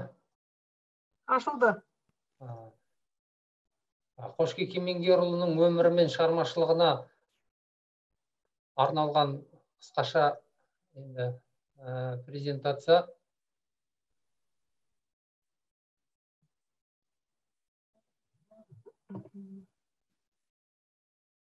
Жалпы Қошкені біз енді мамандығы дәрігер, Батыс Сібір медицина институтының 4 курсын аяқтаған, енді негізгі таңдаған саласы дәрігер деп білеміз. Сонымен бірге енді әдебиеттің осы проза, драма салаларының дамуына өз үлесін қосқан жазушы, қаламгер деп танимыз. Журналистігі бар, әдебиет сыншысы ретінде де Қошкені біз бағалаймыз. Жаңа Орнай ханым, Орнай Жұбаева әріптесіміз, ол кісі өте Қошкенің тілші, Қошкенің әдіскерлігін ашты. Сағынбай ағамыз, Айгүл Смақова апайымыз Қошкенің тарихшы екендігін айтып өтті. Аудармашылығы бар, қоғам қайраткерлігі бар. Міне осы жалпы алаш қайраткерлері секілді Қошке Кемеңгерұлы сан салалы, әр салада мұра қалдырған. Мен осылардың әрқайсысына қысқаша тоқталып өтсем деймін. Енді алдымен Қошкенің өзінің туған жері, ата-бабасының шыққан жері бұл қасиетті Баянауыл топырағы. Әкесі Дүйсебай қажы, атасы Кемеңгер, Баянауылдың Сарытауында дүниеге келген.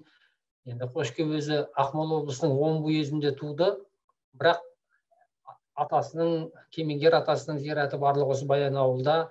Көріп отырсыздар, Жұмат Шанин, Жүсіпбек Аймауытұлы секілді тұлғалар барлығы бір топырақтан. Осы Қошкенің сүйегі негізі осы сүйіндіктің ішінде Қаржас деген атадан болады. Енді Қошкенің негізгі еңбектеріне тоқталар болсақ, мен бұл жерде мақалаларына, шағын өлеңдеріне тоқталмаймын. Кітаптарын айтатын болсақ, Орынборда 23 жылы шыққан Алтын сақина драмасы, 24 жылы Мәскеуде Күншығыс баспасынан, Нәзір Төреғұлының баспасынан шыққан қазақ тарихынан зерттеу еңбегі, 25 жылғы Бұрын кезілген ұлттар кітабы, 26 жылғы қазақша орысша тілмәші 25-те шықты, 26 жыл қатарынан шықты. Архангельский шәкіртінің құрастыруымен қазақ тілінің грамматикасы 27, Жаурапалықтар үшін оқу құралы 28-29 және кейінгі уақытта табылған химия оқулығы 30 жылы шыққан. Байқасаңыздар, 7 жылда Қошкенің жарық көрген кітаптары 30 жылдың тамызында тұтқындалады, абақтыға қамалады. Міне осы аралықта Қошкенің жарық көрген негізгі кітаптары осылар, негізгі еңбектері осы көрсетілген еңбектер. Енді жаңа айтқандай, дәрігер дегенде Омбы медицинасында оқыды, экспедицияларға қатысты. Қызылжар өлкесінде профессор Зарнициннің экспедициясына қатысқаны бар. Германиядан келген Макс Кучинскиймен бірге Қарқаралы, Семей өңіріне экспедицияға қатысты. Елді емдеген кезі болды, ол жайында өмірбаянында айтылады. Жазушылығын сөз етіп жатырмыз. 10 шақты әңгімесі бар. Соңғы кезде де табылып жатыр бірқатар әңгімелері. Драмалық шығармаларына оны айтуға болады. Енді мына жерде Смағұл Садуақасұлының сонымен бірге замандастарының да Қошкенің жазушылығына, қаламгерлігіне берген бағалары бар.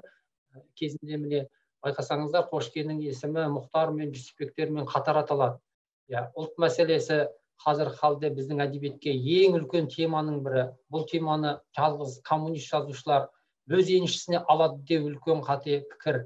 Меніңше партияда жоқ жазушылар, оның ішінде Мұхтар, Қошке, Жүсіпбек бізге әбден пайдасын тигізе алады деп халық ағарту комиссары болған мемлекет қоғам қайраткері Смағұл Садуақасұлы Қошкенің жазушылығына міне осындай баға берген. Замандастары тарапынан Қошкенің қаламгерлігі бағаланған, биік бағаланған. Драмашы дегенде Қошкеннен енді 10 шақты пьеса қалып отыр. Соның енді 3-інің ғана мәтіні әзірше қолымызда бар. Жақында енді мынау Ақжолдың 25 томдығын біз құрастырғанымызда, Ақжол газетінде Ташкентте шыққан Қошкенің тағы да пьесалар аталады.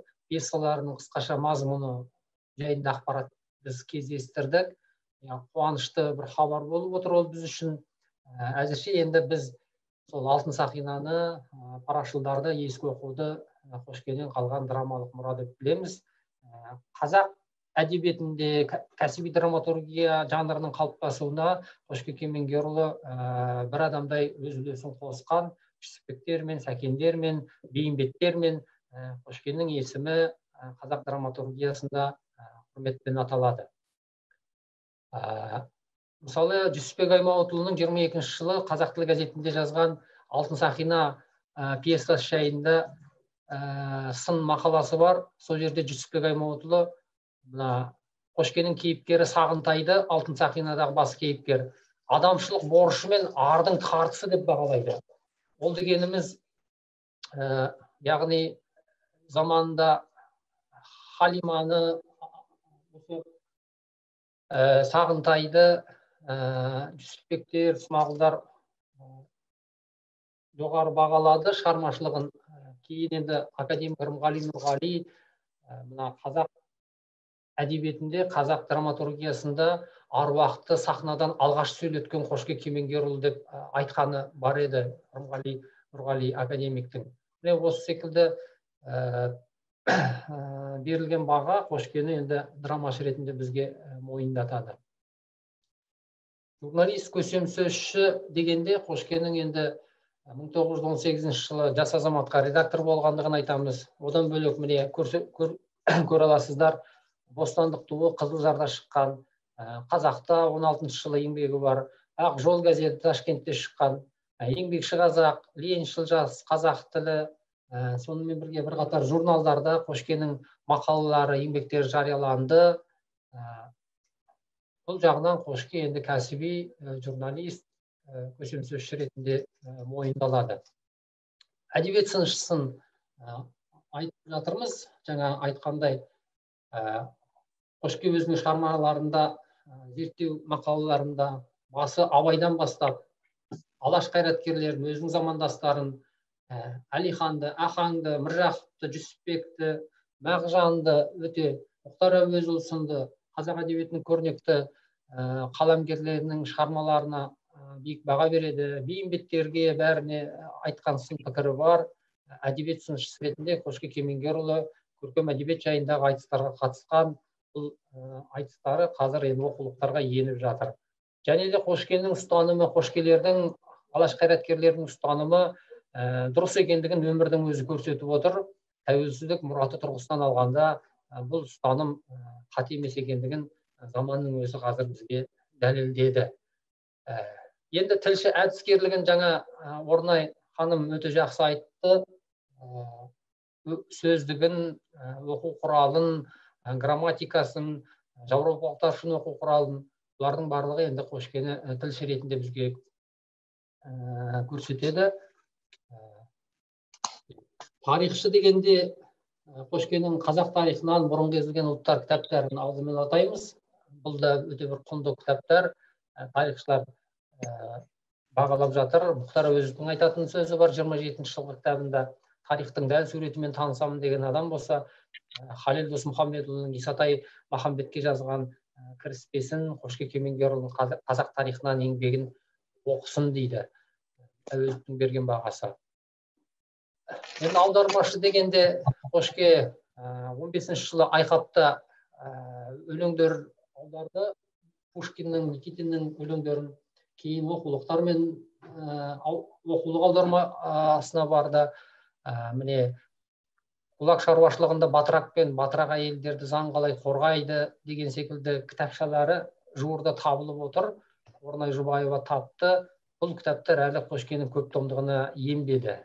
Кейінгі кезде аударған 30 жылдары аударған кітаптары. Қоғам қайраткері Қошке қазақтың тұңғыш жастар ұйымы бірлікке мүше болды. Қазақ комитетін құрды. Екінші жалпы қазақ қырғыз съезіне қатысты. Талап ұйымына мүше болды. Осы секілді мысалдар Қошкені бізге қоғам қайраткері ретінде көрсетеді. Енді бірлі қатар кітаптары қазақша орысша тілмәші, Алтын сақина драмасы мемлекеттік ұлт театрының шымылдығын ашқаны туралы ақпарат хабарландыру. Әуезов атындағы театр Қошке Кемеңгерұлының Алтын сақинасымен 1926 жылдың 13 қаңтарында ресми шымылдығын ашты. Бұл енді мойындалып жатыр. Соған да біз шүкір тәуба дейміз. Қошке Кемеңгерұлының редакторлығымен жарық көрген қазақ тілінің грамматикасы оқулығы, бұл енді Архангельский шәкіртінің құрастырған кітабы. Қошкенің әкесі Дүйсебай қажы, анасы Жәмила шешеміз, әжеміз және бауырлары. Бұл сурет, тарихи сурет шамамен 20-шы ғасырдың басы Омбы қаласында түсірілген. Жаңа айтқандай, Қошкенің әкесі Дүйсебай қажыға барған. Бұл кісі Баянауылда туған, Абаймен замандас, 1919 жылы өмірден өтті. Анасы, Қошкенің анасы Жәмила шешеміз 35 жылы күзде қайтыс болды. Қошке Кемеңгерұлы Украинада айдауда жүргенде анасы Жәмила ұсадан қайтыс болады. Мына бір тарихи сурет Сәкен Сейфуллиннің Тар жол тайғақ кешу кітабынан алынып отыр, 65 жылғы кітабынан. Бұл жерде Қошке Кемеңгерұлы міне ортада Сәкен Сейфуллин отыр. Сіздерге көріне ме, естіле ме? Ақмолада 17 жылы Жас қазақ ұйымын құрғанда Сәкен, Мұхаммед Айбасұлы, Дінші Әділұлы, Қошке Кемеңгерұлы осы Ақмола қаласында 17 жылы қазақ комитетін құрған. Осы тарихи жағдайларды ескеріп, 1999 жылы елордада Лесозаводская атты көше Қошке Кемеңгерұлының атына берілген болатын. Мемлекет хатшысы Әбіш Кекілбай өзі ол кісі бергізді. Атамыз Нарманбет Қошкеұлы өтініш жазған еді. Дихан ағаларымыз барлығы атсалысып, Қошке Кемеңгерұлының атына көше берілді. Бұл тарихи сурет Қошкенің жұбайы Зура Мұхамеджанқызы мен бірге түскен сурет. 24 жылы наурыз айында қайтыс болады Зура шешеміз бала үстінде. Одан кейін екінші алған жұбайы Гүлсім Жәмиқызы, Гүлсім әжемізден тараған ұрпақ, енді өздеріңіз жаңа айтып отқандай. Ақжол газетінің редакциясында түскен сурет. Бұл жерде ортада отырған Жүсіпбек Аймауытұлы, Исат Оқтыбайұлы, Әлібек Қоңыратбайұлы, Қошке Кемеңгерұлы Ташкентте түскен тарихи сурет. 26 жылғы кадр Ақжолдан алынды. Бұл дағы Ақжолдан алынған сурет. Ақжол газетінің редакциясында Жүсіпбектің Қошке қатар отыр. Ташкентте 25 жылғы Ақжолда бірге істеп жүрген кезіндегі кадр сурет.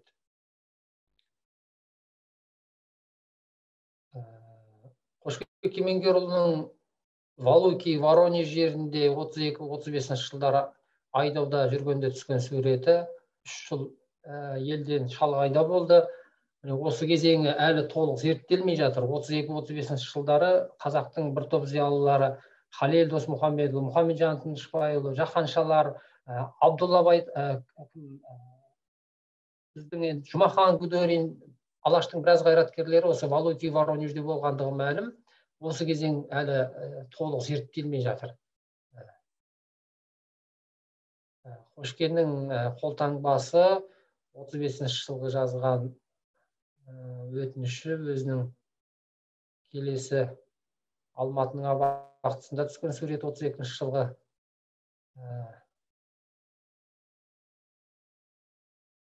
37 жылы Қошке Кемеңгерұлы тұтқынға алынған үйі, соңғы үйі Омбы облысының Шарбақкөл ауылында орналасқан үй еді. Бұл үй қазір жоқ.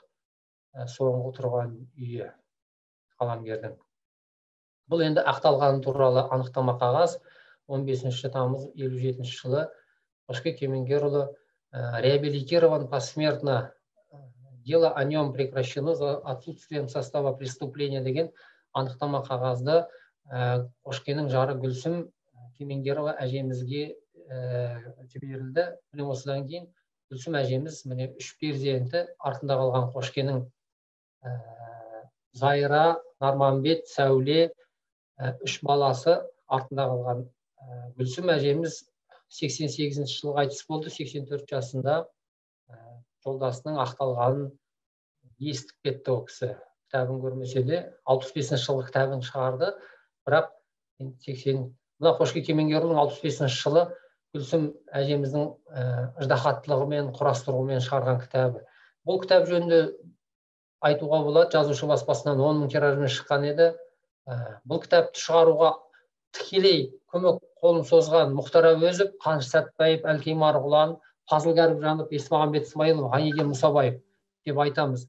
ол кісілердің ауызша жазбаша жазған тарихи құжаттары бар.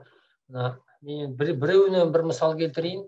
Мысалы, Қанышқа барғаныңызды Құдашаның үйінен естідім дейді. Қаныш тіл әдебиет институтына тапсырма берген көрінеді. Ал енді сіз Зоя қолыңыз келгенде Кеңесбаевқа барып осы істің қалай бара жатқанын білерсіз дейді. Бүгінгі іс-шараны ұйымдастырып отырған Әуезов атындағы әдебиет және өнер институты ғой. Сол әдебиет институтының директоры Кеңесбаев болатын, академияның президенті Қаныш Сәтбаев болатын. 65 жылғы Қошкенің кітабы шыққанда Қаныш Сәтбаев тікелей атсалысқан екен. Осындай хаттар біздің архивімізде, отбасылық архивімізде сақталып отыр. Өздеріңіз жақсы білесіздер, Қаныш Сәтбаевтың ағасы да 37 жылы кеткен, өзі де қуғын сүргін көрді. Алаш қайраткерлерінің ізбасары болды, тілектесі болды. Қаныштар, Гүлсім әжеміз Қанышқа барғанда көмектескен екен 65 жылғы кітабын шығаруға. Бірақ 65 жылғы кітап шыққаннан кейін ол кітап бірден тәркіленеді. Алашордашыл қаламгердің еңбегі қалай жарық көрді деп таңғалып, дүкенге түсірмей, кітапханаларға таратылмай, 65 жылы Қошкенің еңбегі талан-таражға түскен. Қошке сол қазақ елі тәуелсіздік атқанын күтті. 90 жылдардан кейін ғана еңбектері шыға бастады ғой. Әуезовтің де берген бағасы бар Қошкенің мұрасына. Қапан Сатыбалдиннің Қошке Кемеңгерұлының шығармашылығына берген бағасы. Әбділда Тәжібаевтың 64 жылғы бағасы Қошке Кемеңгерұлының шығармашылығы жайында. Серік Қирабаев, академик Серік Қирабаевтың 63 жылғы Қошкенің шығармашылығына берген бағасы. Нарманбет Қошкеұлының Сәбит Мұхановқа жазған хаты, бұл жерде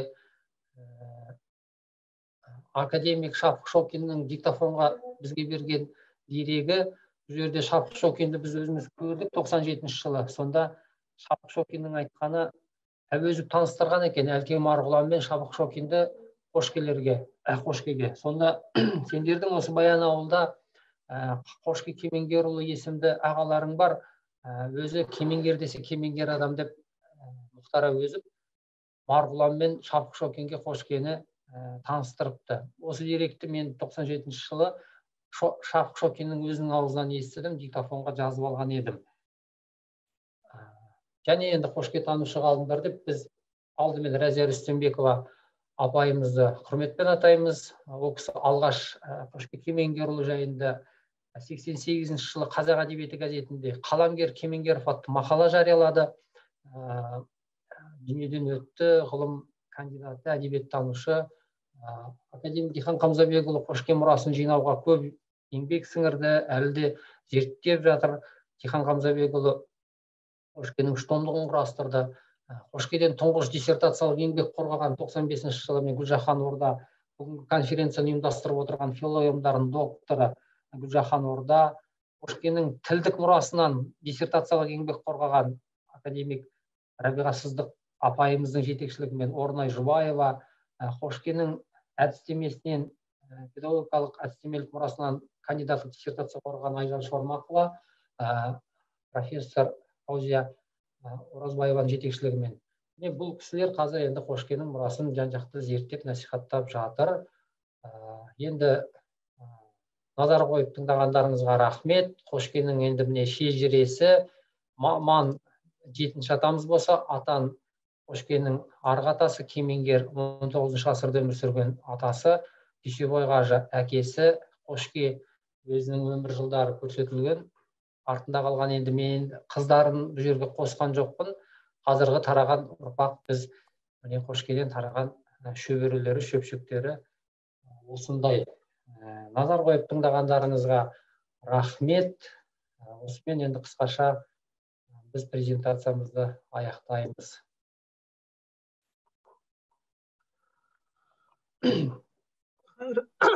Қайырбек, сізге де көп рахмет. Көп мағлұматтар бердіңіз. Арғы беріқті түгел қозғап көз алдымыздан өткіздіңіз. Қошке Кемеңгерұлының өмірін және оның мұрасын, оның насихатталуын, бүгінгі бізге жетуін бәрін жүйелеп айтып шықтыңыз. Биылғы жылы Қошке Кемеңгерұлының 125 жылдығына арналған түрлі шаралар республиканың әр аумағында өтіп жатыр. Алғашқы конференция Еуразия ұлттық университетінде өткен болатын.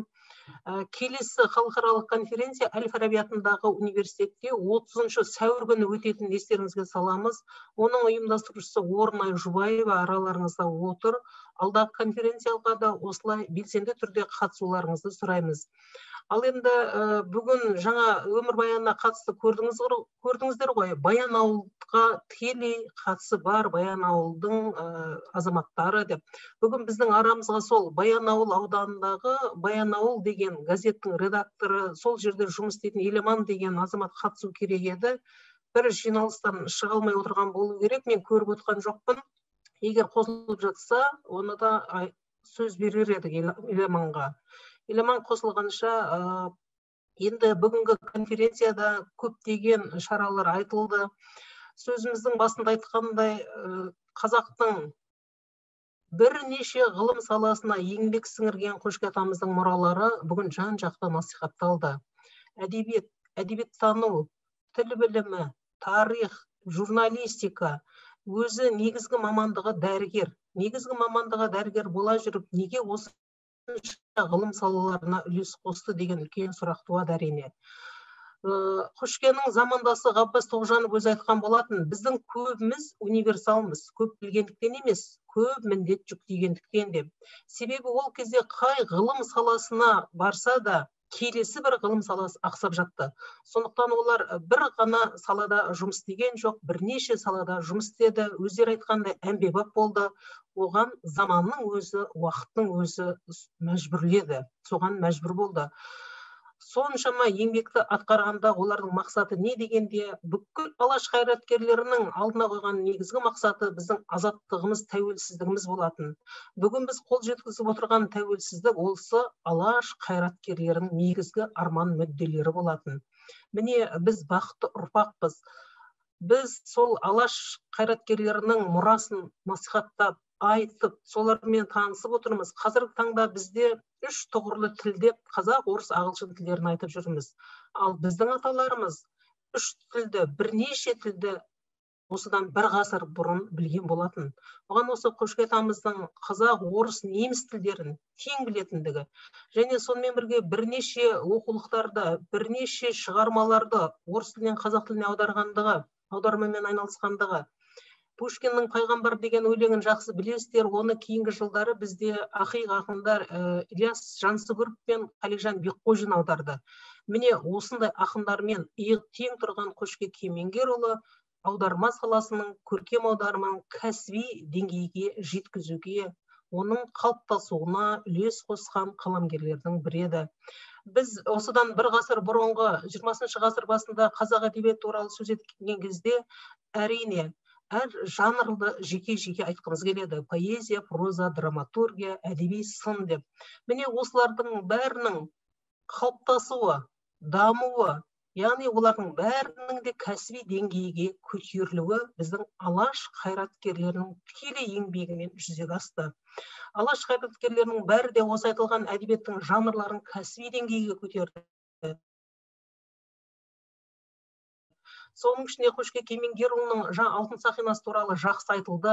Біздің қазақ драма театрының шымылдығы алтын сақинамен ашылғанын өнертанушы ғалым Бағыбек Құндақбайұлы үнемі айтып отырды. Қазақ әдебиетінің 10 томдық тарихының 7-ші томында ол айтылды, жазылды. Бұның бәрі тарихи дәлелмен. Біз неге Мұхтар Әуезовтің еңлік кебегін айтамыз? Себебі біздің осы алаш қайраткерлерінің бәрі ол кезде мұралары насихатталуға тыйым салынған, өздері репрессияда жүрген болатын. Ал біздің осы Мұхтармен иықтасып бірге жүрген Қошке Кемеңгерұлының үлкен әдебиетке сіңірген еңбектері бүгінгі таңда насихатталып жатыр. Кешегі 26 жылдарда көркем әдебиет туралы айтыс. Біз өткен тарихтан нені аламыз? Таптық көзқарас, кеңестік жүйенің таптық көзқарасы, таптық көзқарасқа негізделген өткеннің бәрін жоққа шығару, өткен мұраның бәрін жоққа шығарып, 17-ші жылдан, яғни Қазан төңкерісінен ғана бастау керек. Қазақ халқына өткен тарихын көрсетпей, білдірмей өшіру керек болды. Сол үшін біздің мынау әліпбиімізді бірнеше рет ауыстырды. Бізді тарихымызды білмесін, тарихынан қол үзіп қалсын деген мақсат болды. Бірақ сонда да біздің осындай Алаш қайраткерлері сияқты көзі қарақты, оқыған, көзі ашық, сауатты, білікті қайраткерлердің арқасында біз бүгінге жеттік. Өткенімізді білдік, өткен тарихымызды көрдік. Міне сол кезде біздің басқа қаламгерді айтпағанда Абай мұрасының өзі 20-30 жылдары екі дүркін айтысқа түсті. Абайдың шыққан тегіне, яғни таптық көзқараспен қарады. Абайдың мұрасының өзі керек емес деген көзқарас туды. Сол кезде алғашқылардың бірі болып Абай тануға, Абайдың мұраларын ақтауға қатысқан қаламгерлердің бірі осы Қошке Кемеңгерұлы болатын. Оны жаңа өздерінің жақсы айтып отырған Қазақ тарихынан деген 24-ші жылы шыққан еңбегінде жазды. Абайдың мұраларын насихаттады, Абайдың мұраларын арашалап қалды. Міне бұлардың бәрі де айтып келетін болсақ, Қошке Кемеңгерұлының бірнеше ғылым саласында кәсіби деңгейде еңбек еткендігі. Оны бүгін әр баяндамашы, әр қырынан жан-жақты нақты деректермен дәлелдеп көрсетті. Осының бәрі біздің осыдан бір ғасыр бұрынғы бүгінгі таңымыз үшін, тәуелсіздің үшін еңбек еткен біздің Алаш қайраткерлерінің еңбегі болатын.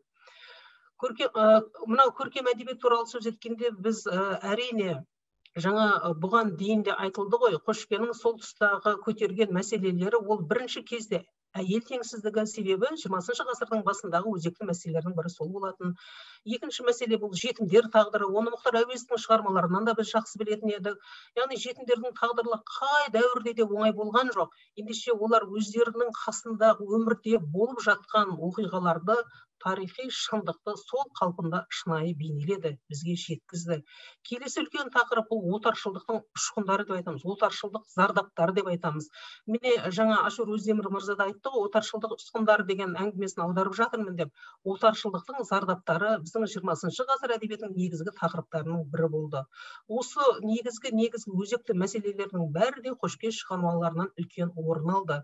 Біз сондықтан да бұл мұраларды ғұмырлы деп айтамыз. Ғұмырлы деп айтатынымыз олардың көтерген мәселесі және сонымен бірге тілі. 20 ғасыр басындағы әдебиеттің негізгі ерекшелігінің бірі психологизм болатын болса, осы шығармалардың бәрінде кейіпкерлердің жан дүниесіне үңілу, олардың сезім күйлерін жеткізу. Міне бұл бір ғасыр бұрынғы біздің ұлттық әдебиеттің жеткен жетістігі болатын. Ендеше біздің қазіргі таңдағы мынау әлемге танымал қазақ әдебиетінің бастау көзі туралы, оның кәсіби деңгейге көтерілу туралы сөз еткенде біз міндетті түрде Алаш қайраткерлерін тілге тиек етеміз. Олармен біз мақтанамыз, олардың мұрасын насихаттаймыз. Бүгінгі конференциямызда Қошке атамыздың мұралары жан-жақты айтылды. Енді сіздердің уақыттарыңызды алмас үшін сөзімізді жинақтап, қорытындыласақ деп отырмыз. Бүгін бізге өзінің жақсы баяндамаларымен бөліскен Ризабек аға, өзіңізге көп алғыс айтамыз. Осында қатысушылардың бәрінің атынан қазіргі таңда сіз енді бұрын біз жаңа 100 жылдығында Нарманбет ағамен бірге Омбыда болдық. 110 жылдығында Баянауылда, Павлодарда болдық. Өзіңіз қасымызда бірге жүрдіңіз. Алдағы уақытта да үлкен шаралардың атқарылуына, жүзеге асуына өзіңіз мұрындық болып, ақылшы болып ортамызда жүре беріңіз. Мынау сіздің артыңыздан еріп келе жатқан алаш танушылар, Қазақстанның түкпір-түкпірінен қатысып отыр. Алматы, Астана, Павлодар,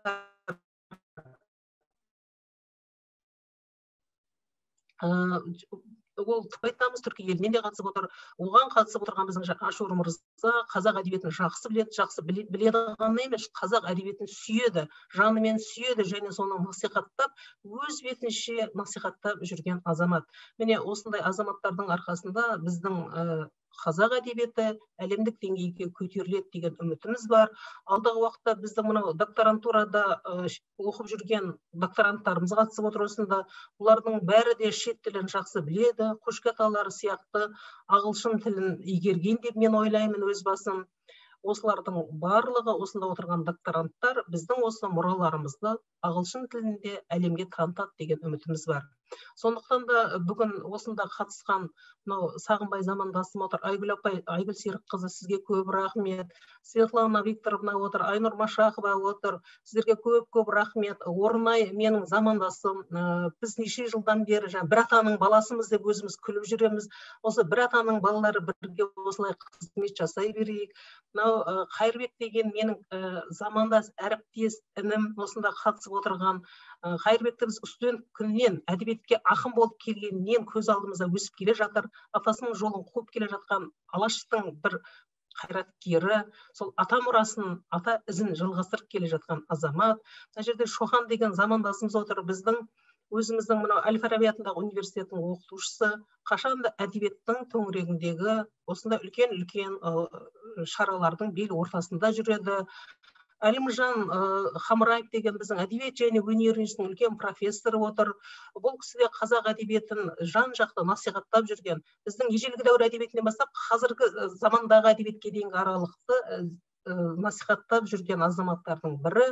Светлана Викторовна, өздеріңіз жақсы білесіздер, біздің қазақ әдебиетін халықаралық деңгейде насихаттаушы әдебиет және өнер институтының негізгі бас мамандарының бірі.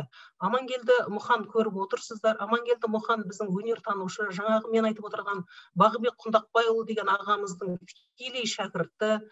Алтын Сақина туралы баяндама жасайын деді, кейін әдебиетшілер көп екен, жарайды деп өзі Фейсбукқа пікірін жазып жатыр. Сізге де көп рахмет. Міне насихат деген осылай, бұл жерде сөйлеумен бітіп қалмайды. Әлеуметтік желі деген бар, әлеуметтік желіге пікірлеріңізді білдіріңіздер. Қатысқан баршаңызға көп рахмет. 30 сәуірде Әл-Фараби университеті ұйымдастырған халықаралық конференцияда кездескенше аман болыңыздар. Баршаңызға табыс тілейміз. Көп рахмет сіздерге. Көп рахмет. Жақсы. Көп рахмет. Айгүл апай, баршаңызға Алла разы болсын. Көп рахмет сіздерге, амандық болсын. Сау болыңыздар. Диляра Түркиядан қатысып отыр, Гүлжахан ханым. Диляра барсыз ба? Бір ауыз Қошке Кемеңгерұлының шығармаларын түрік тіліне аударып жатыр. Диляра. Жақсы. Қайда отыр екен, бар ма екен? Егер Диляра қатысып отсаң, бір ауыз сөз айтуыңа болады. Қайдасың? Dilara. Merhabalar. Selam, Amans'ta. Ben Türkiye'den Dilara Gökçe. Şu anda Kazak Türkçesinde konuşmamamın sebebi açıkçası kendime çok fazla güvenemiyorum. Ben Ege Üniversitesi'nde okuyorum. Tez çalışması var. Çalışmam Köşke Kemengeroğlu'nun hayatı, sanatı ve eserleri. Bu konuda hikayelerini aktardım elimden geldiğince. İnşallah doğrudur ya da inşallah iyi bir yola saparım bu çalışmamla. Çok teşekkür ederim bu konferans için. Çok rahmet. Verdiğiniz bilgiler çok kıymetliydi. Teşekkür ederim tekrardan. Рахмет. Диляра, сізге де көп рахмет. Қазақ әдебиетін насихаттап жүргеніңізге, түбі бір түркі халық екеніміз міне, біз бір-бірімізді көрмесек те, шығармаларымызды оқу арқылы, шығармаларымызды тәржімалау арқылы бір-бірімізбен жақын араласып жүрміз деп ойлаймын. Осындағы отырған Ашур мырзаға, Диляра ханымға көп рахмет. Біздің әдебиетті насихаттаудағы еңбектеріңізге табыс тілейміз, шығармашылық толағай табыстар тілейміз өздеріңізге. Bizden de çok teşekkür ederiz. Çok sağ olun. Sağ olыңыздар. Sağ olыңыздар, рахмет. Сау болыңыздар, баршаңызға рахмет. Өте жақсы болды. Көп рахмет, сау болыңыздар. Сізге рахмет көп. Жақсы, сау Hayırlı günler. Сау болыңыздар. Өте пайдалы. Рахмет сіздерге. Гүлжахан апай, көп рахмет. Бүлеге рахмет. Көп рахмет. Сағынбай Нұрсұлтанға сәлем. Жақсы, және амандық болсын. Рахмет сіздерге. Сау болыңыздар.